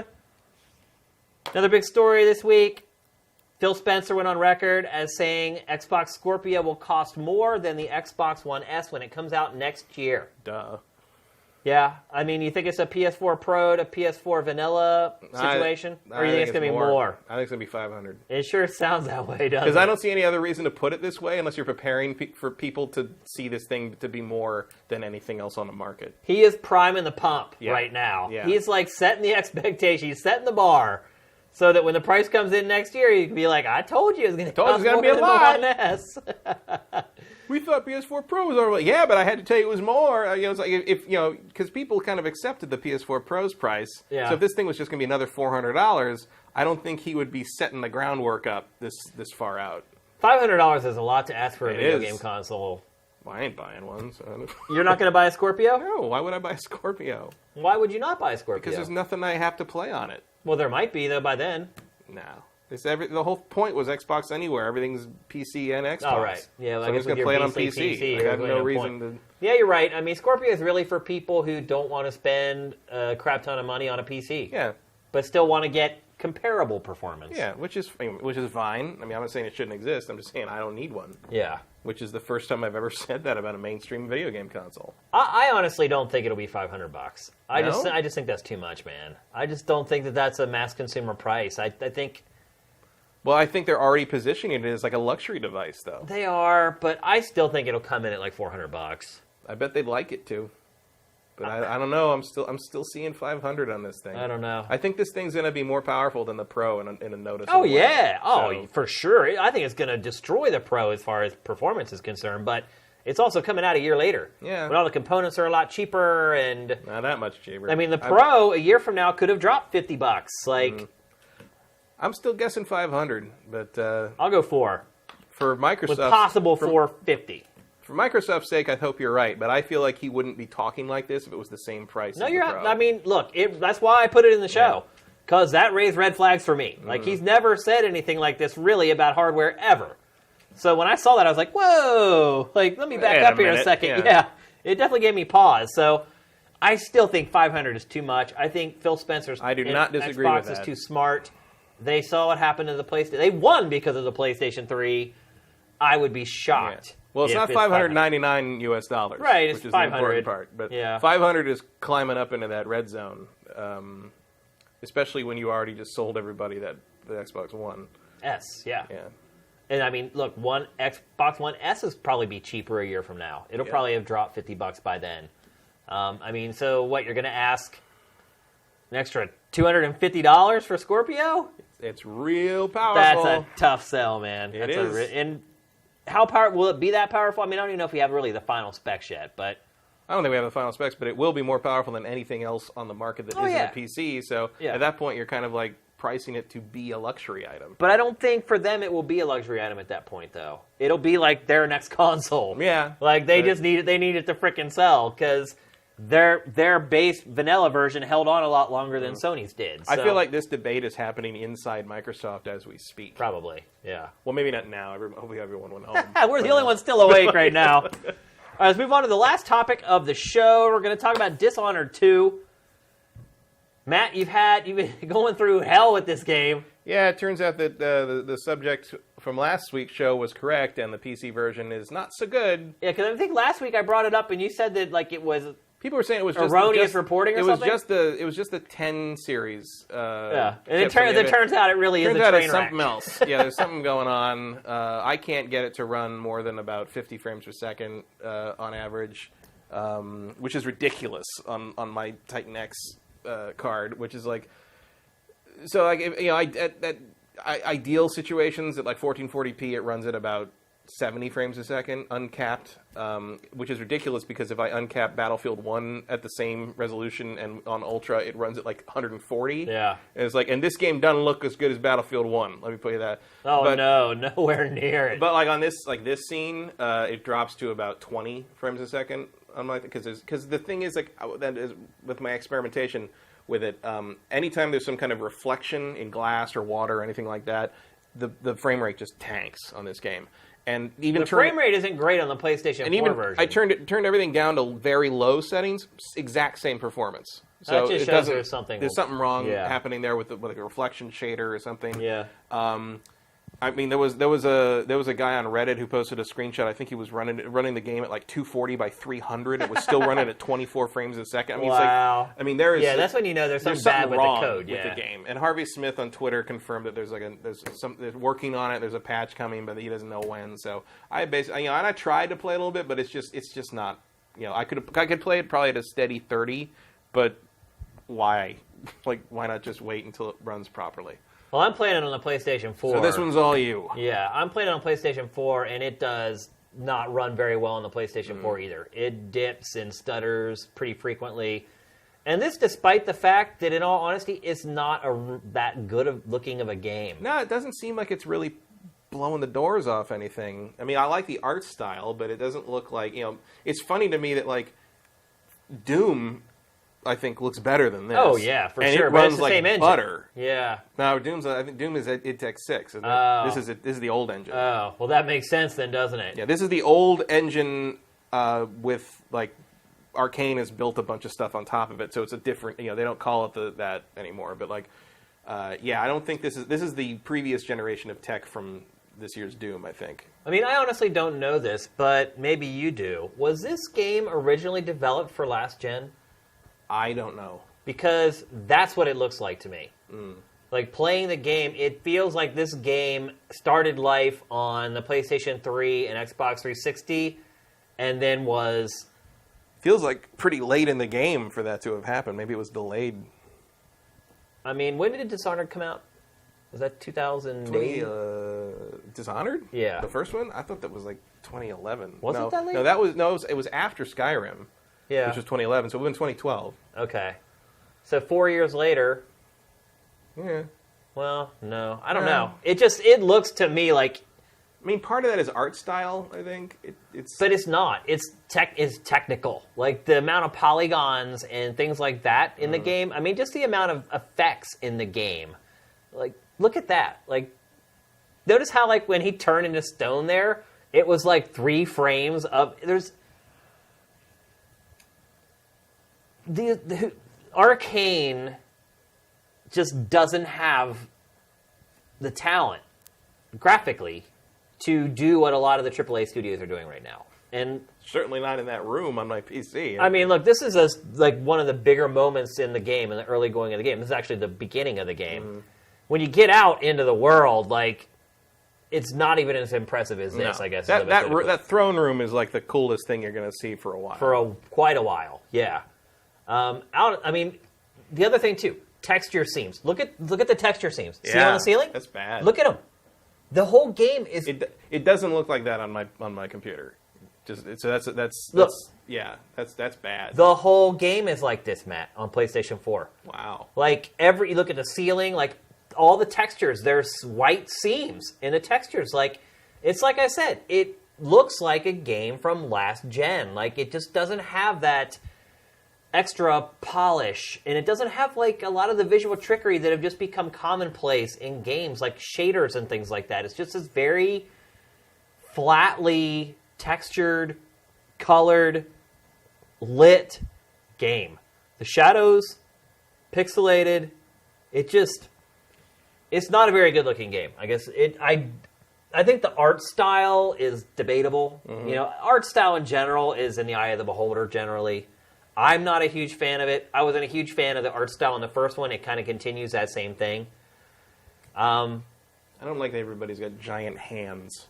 Yeah, I mean, it's just it's unique. I'll say that much. Like, there's not really a lot of other games that look like this. If you just saw that, like that case, that glass case in the background with the ship in it, that if you look at that in my game, the frame rate drops from like 70 to like 35 or 40. Yeah. Like and nothing else in the room. It's just that case with the glass reflections tanks it. But see, here's the thing: it's like you have these underwhelming visuals, and the engine still can't keep up. Yeah. Like, it's just. Well, the thing I don't get, I don't see why it needs to be in this art style. No, neither. You know what I mean? Like, it's like, especially when you see stuff like in the tutorial section, like there's that part where you are supposed to sneak up on Corvo, and there's that giant whale carcass. Yeah. That looks like almost photoreal and stuff. Like there's parts of this game that look super real, and but the characters look like they're out of some kind of weird DC animated universe thing. A lot of times they use art styles to hide technical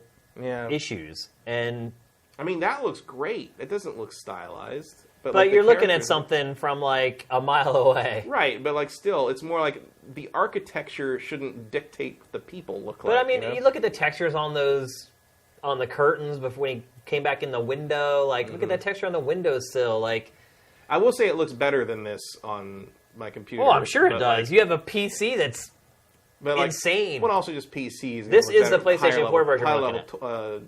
Higher level texture, like quality textures, but like none of it makes the character models look any better. Yeah. You know what I mean? Well, because they are what they are, right? Yeah. See, like the texture and the feel of what it would be like to feel her uniform on PC is very tangible, much better than that. But the face looks the same, pretty much. I mean, it's still sort of that stiff sort of last gen Why animation. the long face? Oh. I say thee nay. But let's talk. Look, this game isn't necessarily about the visuals. No. People played and enjoyed the first Dishonored because of the gameplay. And that is really what the series is known for. No one ever said the first Dishonored was this technical by tour de series force. We mean one game. Right. Well, it is a series now. Now it's a series. There's 2 out. So nobody played the first game because it looked gorgeous, or it was this Right. technical machine that everyone fawned over and Right. It was set by paradigms. the other half of Deus Ex, basically. It was Right. Harvey Smith coming back and Yeah. doing something. The thief guy came Yeah. back and did something awesome. Is what it was about. And here's the thing about this game. If you liked the first Dishonored, you're going to like this. A lot. You'll like it more, probably, than the first Dishonored. Because it plays the same. It does have some more refinements to it. If you didn't like Dishonored, you're not going to like this either. There really aren't any changes or updates to it that are significant enough to make it feel like a superior game. I don't even know if it is superior, to be honest with you. It's just kind of the same. Like, the one thing I didn't like about the first Dishonored, and I don't like about this one, is the hand-to-hand, person-to-person combat. I feel completely detached from it. And I think a big part of it is sound design. Like, there's blocking and parrying in this, and if you time your block at the right time, like, it'll stagger the enemy, and it gives you, like, an opening to come in and attack, and basically just finish them off. So you block an attack with the R1, and then that staggers them. Then you get close enough to them and hit R2, and then that'll finish them off with, like, one move. And it feels great. I mean, obviously, any finisher in any game generally feels great, but the ones in this game are really fast. And you don't spend a lot of time, like, messing around, which is good, because a lot of times you're getting attacked by, like, 3 or 4 guys at once. So spending a ton of time trying to finish somebody off really wouldn't work well with the way the game works as far as the other enemies in the game. But it's really hard to tell if you're getting the timing right with your blocks and your staggers, because when you block somebody, they don't jump back a whole lot. Like, their sword will ricochet off your sword or whatever, but that happens anyway if you're just blocking and you aren't timing it correctly. So it's hard to tell whether you've just blocked or whether you staggered, I guess is the best way to put it. So there's lots of times where I think I've staggered an enemy, and you have to rush in to do the finishing move. And I rush in, and they're like, oh, no, dude, I'm not staggered. And they just, like, slash you, like, right in the throat. And so the feedback that I'm getting as the player, at least in the early going of the game, is not what I would hope for, as far as knowing if I'm executing what I think I'm executing. Getting attacked by more than one guy is really, really challenging and a recipe for disaster. The enemies are crazy alert. So in a lot of games, sometimes you could be like 40 or 50 yards away from an enemy and kind of slide into the bushes, and they may not know you're there. Oh, no, they know you're there. There are even times where I would hide, like, behind a wall, and someone would be walking down the road, and they would know that I was, like, behind the wall and just come around and, like, attack me, like, right away. Like, I had that, because I played some of the first one last week and this week, and, like, that's there in that too, like, where, I'm up on a ledge, like, on the 3rd story, like this, and I've got, like, my silent crossbow with a sleep dart aimed at the guy, like, over here, and I fire, and instantly the other 2 guys that are with him both look right at me. Yeah. And yeah, and of course that's why quick save, which I don't think is a very fun way to play a game. No, and that's exactly what you have to do in this game. And the quick save in this, I think there is a hot key that you can use. There's like a button combo that you can use to quick save. But it just shows you, like, they know. Yeah. Yeah. They've watched their testers play the game, and they're like, man, you can just get killed out of nowhere in this game for no good reason. And I saw, like, Pete Hines on Facebook or on Twitter, like, his number one tip for playing this game was quick save, quick save, quick save. And I get it, because the checkpoints in this game are brutal. Because here's the thing, like, you have to be very methodical about this game. You can't just run in with your sword and slash everybody up and shoot everybody and, like, wipe them out. Like, you have to go person by person, survey the situation, and then act accordingly based upon the abilities that you have, which is what I love about the game. But, man, like, the checkpoints are rough. Like, there's a couple of times I've been playing this and I died and I'm like, screw that. Like, I just don't even want to go back and play it. And I'll pick up Pokemon and start playing Pokemon. Like, there's a lot about this game that makes it feel old, I guess is the best way I could put it. Like, well, my problem with the first one, and I like I said, it was resolved a little bit playing on PC because instead of 30 seconds reloading when I screw up, it's 4 seconds, which is better. Yeah. But, like, I always felt like Dishonored was judging me for how I wanted to play it. And, like, clearly it didn't want me to get in combat. Clearly I'm supposed to sneak my way through this. Clearly I'm not supposed to kill anybody if I don't have to. Because if you kill too many people, you get the bad ending anyway. Yeah. So, like, that was kind of what I was hoping for Dishonored 2 was, like, a less judgy game about, like, because, like, look, at a certain point in Dishonored, I was just like, I was trying to do the non-lethal thing, and finally this part that was so frustrating that I knew I could get through it if I just stabbed everybody to death, because stabbing is so much faster than choking. Yeah. So I'm just like, I just killed everybody. I'm just like, fine, I'm done. Like, I'm not going to do that anymore. And, like, it was annoying to me because I felt like I had to give up on how the game wanted me to play how I wanted to, and it was just the whole time I was at odds with how the game wanted to be designed. I don't have the patience or the time of my life to play a non-lethal walkthrough of this. I just don't. Well, yeah, because, like, it feels like you're supposed to play it lethal first and then try to do non-lethal when you know how everything works. And I'm like, I'm not going to play you twice. And one thing I will say is the more I played the game, the more I liked it. As you start to pile on the abilities and you don't have to rely so much just on your sword, it became more fun. And more varied, obviously. So it is one of those games that, like, and I've said this on the show before, like, I like the old school style of games where they get better as they go, and I feel like games have kind of lost that. So that's one part of this game that's a throwback that I actually like, is that it becomes more engaging and more fun as you go on, but man, does it start slow, and man, does it start sluggish, and man, does it feel really old when you first start playing it. It feels like a game from last gen, and the early part of last gen, before they started figuring out some of the contrivances. If they make another one of these, you need to stop starting this without the blink ability. Yeah. For sure. Like, that's the game to me. It is the game. And the crazy part is right at the beginning, like, the guy uses the blink right in front of you. But then, like, if you actually choose to play as him, you don't have the blink. Well, because he gets his abilities taken away. Yeah. Like, the queen, like, that girl just goes, like, sucks the Yeah, we didn't even really set up him. the whole plot of this. So basically what happens is, like, your long-lost aunt shows up. You're the queen. Right. Your long-lost... Who was the little girl you rescued in the first game. Right. Now she's become the queen, and she's uneasy in her position. She feels like she's not qualified for it. She's not ready for it. Well, as luck would have it, her aunt shows up. Her mother's long-lost sister shows up and is like... Assuming she is right. who she said she is. It doesn't really matter, right? Right? Because her army comes in and just takes over. She basically takes the crown. Yeah, she has robots. Right. Like 20-foot tall robots. 20-foot tall bladed clockwork robots. Yeah. And she basically takes the throne, and then the whole object of the game is to reclaim the throne. And I'm sure there probably people have seen that whole... It's probably a hashtag, reclaim and you get the to throne. pick. You pick either Emily or Corvo, who's Right. the guy from the first one, and whoever you don't pick gets frozen in that shot we saw. Yeah. That took 3 frames, and then you have to figure your shit out. Right. But to make Corvo not super awesome after he'd gone through the first game, there's a quick shot where he gets his mystical abilities from the outsider by his little tattoo on his hand in the first game, and you see her, like, suck it off him. Yeah. And then he like kind of goes, he kind of goes, what the heck? Like, looks at you like, uh-oh. Yeah. Like, now I'm just a dude with a sword. Yeah. And that's why I didn't pick him.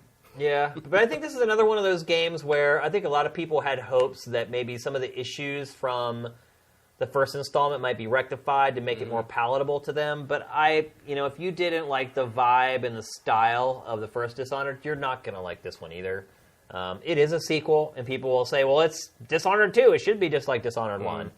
But, there's a reason the first game did not sell exceptionally well. It's because there's a lot of people that this style of game did not resonate with. I think people who actually give it a chance and play it, I think that they will find that eventually they'll grow to like it. But it took me a good 4 hours before I really started getting into it and enjoying it.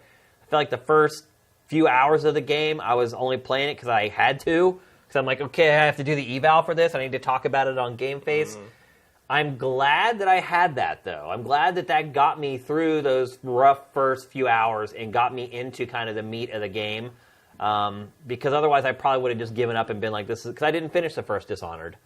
And I felt like I was kind of headed in that same direction with this one when I first started playing it. So, technically, it's no marvel. The art style, you're going to love it or you're going to hate it.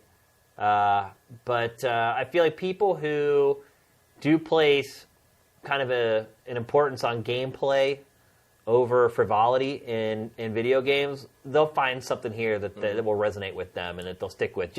So what would you say, like, in terms of someone who likes to play these sort of stealth plus combat plus play how you want sort of RPG narrative-driven things like this, or like Deus Ex Mankind Divided? Would you compare those two? Or would you... Oh, yeah, they're very comparable. This is the indie version, and Deus Ex is like the AAA version. Deus Ex is way more polished, way more visually impressive, way more fleshed out world, I would say. Not as far as art style and what you're looking at, but as far as like the people that you're interacting with. There's a lot more interaction with other people in Deus Ex, whereas this you're kind of like this lone wolf and it's kind of a solo thing. So, which is funny considering like they stated that exploring sort of the setting of Dunwall was like something they wanted to do better in this one. Yeah. But I feel like there's not a lot to Dunwall beyond like they sure use whale oil for a lot of stuff. Yeah. And that's I mean, it feels like it's set in the same universe as BioShock Infinite in a lot of ways. I feel It's like just it weird could be like the mechanical, century before Right. BioShock. Yeah, Yeah. It's somewhere in there. There's probably a man and a girl in a lighthouse. Yep, exactly. I guess there technically is in this one. But it's a slow burn. It took me a while to really get into this game, and now I am into it, and I'm totally going to finish it, and I'm excited about going home tonight to play it and all that. I eagerly await the patch that makes me able to play Able it. to play it. But like I said, it was a rough first few hours with the game, coming to grips with it. It seemed like the less I had to rely on the melee combat, the more I liked it, if that makes any sense. Mm-hmm. So I'm not finished with it yet. I don't know how long it is. I haven't really looked it up to see how long it is. But you can always go back and play the game again as the other character that you didn't choose from the beginning. Mm-hmm. And obviously they play pretty similar to each other, but they do have kind of nuances that make it different. I do think, or I've been told that Emily is a better first pick because she can get higher. Her abilities take her. She got more verticality, and the city is so vertical that like you can do a little more with that. I just chose her because she's a new character, right? We've done Corvo, yeah. So, but he's probably got his own things. I don't know if I'll ever play it a second time, but I do intend to try to get through it at least once because I never did finish Dishonored 1. Yeah, but yeah, I mean, it feels the game. There's a little bit of jank in this game, I guess is the best way to put it. Like there's. It's not a really polished game from really any perspective. There's just it's got a little bit of an edge everywhere. Like the weapons don't feel immediate. You're not feeling that like visceral feedback from the combat. Like whether it's the sound effects or you need some kind of a visual like signifier or something to let you know. Sometimes it just feels like you're just waving it in the wind and like your sword has no weight to it and it's like a paintbrush. You're just like sliding back and forth. I don't know how to explain it.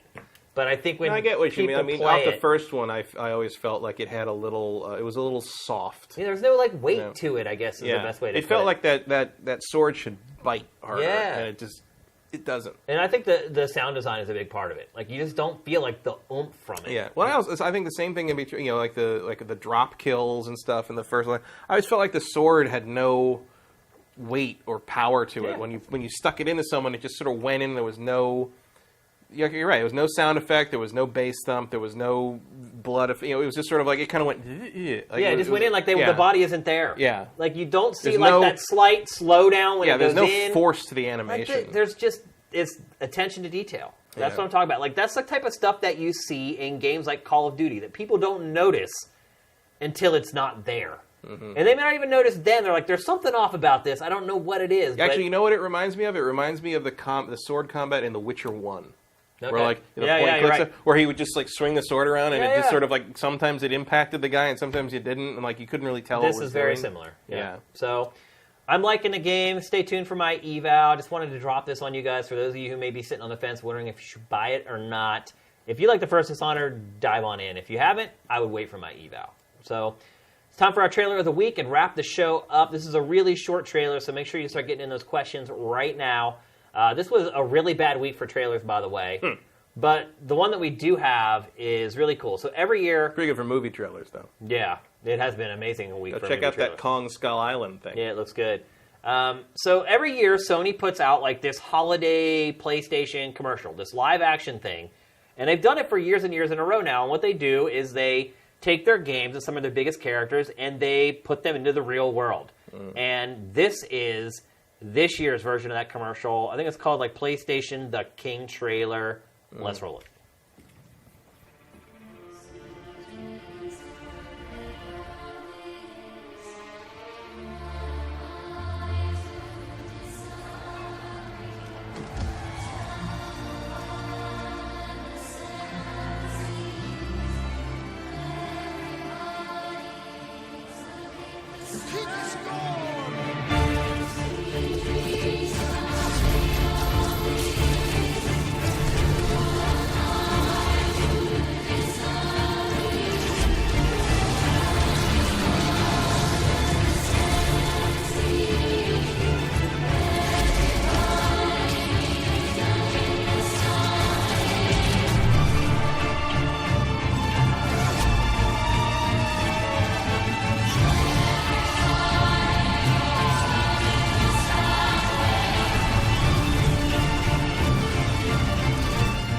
Love it. How many games did you spot in there, Matt?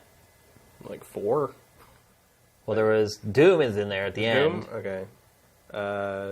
I saw God of War and Horizon and what was the other one? Spider-Man. Spider-Man looked pretty good. It's crazy that they put Spider-Man in there. Well, it's like 6 months out. Is it 6 months out? Spider-Man, the movie comes out July 4th weekend, so it's coming. It's soon. Actually, I guess maybe it's more surprising that they put God of War in there, considering how much longer it's going to be till I mean, I'll play that for like another 2 or 3 years. So I think God of War is the end of next year. You think so? Yeah.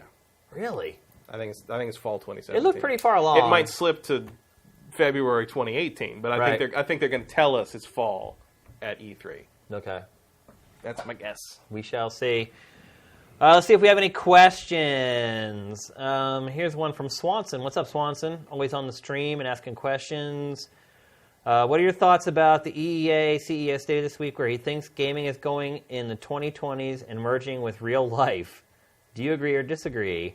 I hope it doesn't go the way he thinks it will. I use gaming to get away from the real world. I did not see that quote. Did you? No, I didn't. I don't know what he's talking about. Like, it makes me think of AR or something. That can't be what he meant. I mean, it could be. Apple is rumored to be working on AR technology right now. Maybe he can clarify. Yeah, maybe Swanson, you can maybe give us a sentence or two explaining what you're talking about. Manny on the Moon. Post patches. Which platform is best for Street Fighter V? Oof. Is it PS4 or PC? I don't know if there's a consensus on that yet. I have PS4 just because there seem to be more people on it, and I already had the stick. I think that's all you need to say. Yeah. I think it's PS4. I mean, if you want to have a big community to play against, although I don't know how big it is now. It's still there, but it's like it's the enthusiast group. It's the pro tournament players for the most part. By the way, I was right about Street Fighter V sales. Oh, right. I saw that the digital was like maybe 100,000 more. So it was nothing. No, I mean, just overall how it was going to sell. I said it would do like 3 or 4, and you said like 10 or something like that. And I don't think it's even got to 3 or 4 yet at this point. That game tanked hard. Yep. Well, you can probably find it cheap now, maybe. They probably should have finished it first, I guess. Yeah, it's probably a good idea, for sure. But yeah, I would definitely go with PlayStation 4, if anything, just for the community. And I have the PlayStation 4 version. It runs great. There are no problems. PC may run a little faster. PC looks better because the self-shadowing on the PS4 is this horrible dithering look, and it's a smooth self-shadow on the PC. That's really the only major difference. It looks a little better, bells and whistles wise. Killzone 310. Do you guys like Mega 64? What do you mean do I like Mega 64? They worked with GT for years and years. Don't you guys remember how they used to do all that stuff for us over there? Yeah, love Mega 64. They their last episode wasn't great, I'll say that much. In fact, we didn't even curate it. It was bad. I hate to say it. It was bad. I think it was the first bad Mega 64 I've ever watched, actually. But I love those guys. They're all good dudes. We've worked with them on a bunch of other projects, like some sponsorship stuff back in the GT days. What you see on screen with those guys is what you get. Those aren't like bits or like parts that those guys are playing. They're just like legitimately fun guys. Really creative. I know when we were working on a project with them, like we asked them for like 2 ideas, and they came back with like 12. So They're really talented, they're really funny, and they really love games. So yeah, I love Mega 64 to death. What say you, Matt? I don't really pay a lot of attention to them, but I will always keep a small place for them in my heart for that Shenmue video they did way back in the day, where the guy actually wandered around public places asking the ridiculous questions, and like one of the women, like the mothers he talked to said, did you get separated from your group?" Yeah. That's great. So I respect their balls to go put themselves out there in the name of comedy. Yeah. Here's one from the Stand user. What are some of your favorite stealth-oriented games? Matt. Not a huge stealth person, but I would say it doesn't get much better than Thief 2. Yeah. Thief 2 is good. I love the original Tenchu Stealth Assassins on PlayStation. Yeah, I like those a lot. I liked the first Splinter Cell because it was completely different. I don't know if I could go back and play it now. Yeah, the original Splinter Cells are a little clunky today. They are, but I mean the concepts, like how they worked with the shadows and everything, like they actually made sense in how they worked. It was a very methodical game. Similar to Thief with the light meter kind of idea. I forgot about I love Tenchu. I actually imported the first Tenchu from Japan. Oh, really? And played that without really knowing what the hell I was doing. Yeah. But yeah, those first couple games are great. I played the hell out of Tenchu in college on PlayStation. Every once in a while, I still put the one on 360 in, which is not as good as the old ones, but it's the closest. It's certainly better than that Wii game, which was more like a timed maze runner kind of thing. I don't know what the hell that was. Yeah. I would love to see Tenchu come back. I don't know what happened to it. I don't know. Well, I don't think Acquire makes those things anymore. I don't know what happened. I think that license might be in limbo somewhere. They did make Shinobi-Do 2, which is basically Tenchu in all but name on the Vita. And I did play that, and I liked it, but unfortunately it was on the Vita. So I'm not a huge stealth guy. I don't have the patience for stealth games generally. As Adam Sessler used to say, like, the good stealth is the stealth games that make the gameplay centered around the fact that you're doing stealthy things. Right. Whereas bad stealth games are the same game you'd play otherwise, but slower. Yeah. And that's like good stealth is like designed around the idea that you're supposed to be sneaky. Bad stealth is like just walks half as fast as you normally would and go through the same corridor otherwise. And so like I've always like held that in my mind. It's like, is what I'm doing fun because I'm being stealthy, or would it be more fun if I could just run and kill the guy and not care if he sees me or not? Yeah. And I think Thief embodies, ironically, because I think Dishonored comes out of a lot of the people that made Thief. I think Thief 1 and 2, especially 2, just nail it. Yep. Here's one from Helters. What comes first, a good Metroid or a good Castlevania? That's a tough one. I don't think it is tough. It's Metroid. It's a tough one because... I don't think we'll ever see another Castlevania. Well, that doesn't matter. He's asking what would you prefer, right? Oh, no, I think he's saying which one will be released first. Oh, I thought... What comes first, a good Metroid or a good Castlevania? I thought he meant, like, which one do you prefer? Like, which comes first? Which one would you play first? Yeah. Because in my... Well, look, I'm probably more of a Metroid fan, but Castlevania is my girlfriend's favorite series, so if they did another Castlevania, she'd be happy for months, so that would be good for me.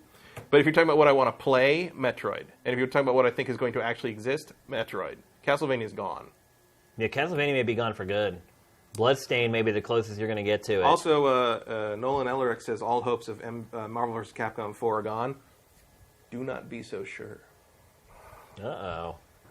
Marvel's open to new games. I don't know if they're talking to Capcom or anything, but I don't think it's totally out of the... You wouldn't get any X-Men, but I don't think it's totally out of the realm of possibility right now. Here's one from MG Riley. Do you guys think Sony and Microsoft hurt the publishers this holiday season by releasing so much new hardware? And I'm assuming what he's saying there is taking so much money out of the market, people are spending money on hardware when normally they wouldn't because they already own consoles. Mm-hmm. Do you think it hurts the publishers? Yeah, I think it does. People's budget is finite. You know, you only have most people... Is that what caused the drop in Call of Duty? Could be. It could be. I mean, it could be a number of things. Mm-hmm. But look, people have a finite amount of money to spend at the holidays, and if someone's going to spend $300 on a console, that's $300 that they could have spent on software. So yeah, I definitely think that it has an effect. And let me go back a little quick. Disney owns Marvel, but Disney cannot dictate what Marvel can do. Marvel can make their deals for games independent of Disney, just like Lucasfilm can. So what Disney wants to do doesn't matter. when it comes to the Marvel license for games. W. Matthew, NVIDIA had a 60% year-over-year profit for the second year in a row. Given that in the declining sales of console hardware, what do you think of the state of things? State of PC hardware? Where is it? I'm looking for it. I think you should buy NVIDIA stock, is what I think. Yeah, I think NVIDIA is the one to beat right now for sure, and will be for the foreseeable future. And just wait until it starts manufacturing all those GPUs for Switch. Yeah. I mean, NVIDIA. I don't know if NVIDIA is a long-term hold, but I would buy NVIDIA stock because it is going to have a good next 2 years, 3 years for sure. No doubt. I'm not responsible if you buy NVIDIA stock and it tanks, by the way. I mean, be ready to bail at any That's my any recommendation. Moment, I think NVIDIA is in a good place. That's my way of saying I think they're going to be a successful company for several years to come. Don't go buy it and then have it tank and hate me. Let's see, maybe we can answer one or two more. I'm continuing this Marvel thing. To Nolan Elric, Fox only owns the X-Men rights for the movies, but that means that Marvel does not want to promote X-Men stuff because it doesn't do them any good at the box office, which is where their big money is right now. So if they made another Marvel, anything, they would not have X-Men in it. The one exception is Marvel Heroes, because that Gazillion's license for that predates basically the X-Men and Fantastic Four blackballing of the movie era. So that's why you will still see X-Men stuff in that. But you will notice they didn't do anything special for the X-Men when Apocalypse came out, but every time a Marvel Cinematic Universe movie comes out, they do like a Doctor Strange pack or a Luke Cage thing when the Netflix thing happens. It's a weird situation right now, but it looks like the ice is thawing between Fox and Marvel a little bit right now. That was the deal was Negasonic Teenage Warhead in the Deadpool movie. They had to change her powers, and they had to get Marvel's approval for that. And the trade they made was that Marvel got to use Ego, the Living Planet, in Guardians of the Galaxy 2, which is under the Fantastic Four license. So there is conversation happening between Fox and Marvel, and I think at some point when Fox finally decides to give up and reboot the X-Men, you'll see some discussion happening. All right, here's the last question. It's a really good one. Vox91, do you think EA might be trying to devalue Respawn with the botched release of Titanfall 2 to possibly try and acquire them in the future at a reduced asking price? No. Probably not. Because if they were doing that, they wouldn't have given the Star Wars license to Respawn. Yeah. They would have waited. If that was the plan, they would have waited, acquired them, and then turned them into a Star Wars factory. And then gave them the Star Wars license. Yeah, then they would have turned them into a Star Wars sweatshop, and that would have been the end of it. Which they'd probably be happy with anyway. Which might, after Titanfall's sales, they might have to do that anyway to some degree, but I do not think they will purchase Respawn. I think Vince will kill a man before he lets that happen. So, I'm not worried about that. All right, one thing before we go. The store is almost done. What? Yep. I just looked at it. It's been a long time since we heard about it. Yeah, I know. It is, the only thing that's left is the checkout page, but the whole store and ordering and all that is all done. It should be live any day now. It will definitely be ready to rock before Black Friday.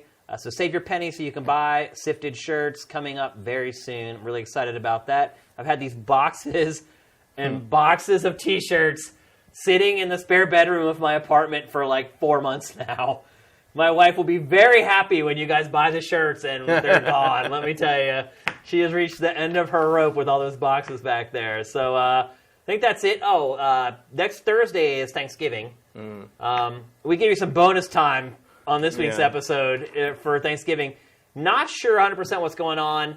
Matt's going to be in town. I'm going to be in town. He's leaving for Thanksgiving. Sam, we'll try to work something out. But obviously, just look out on the site, on social media, and we'll let you guys know what's going down. We're going to try to make something happen next week.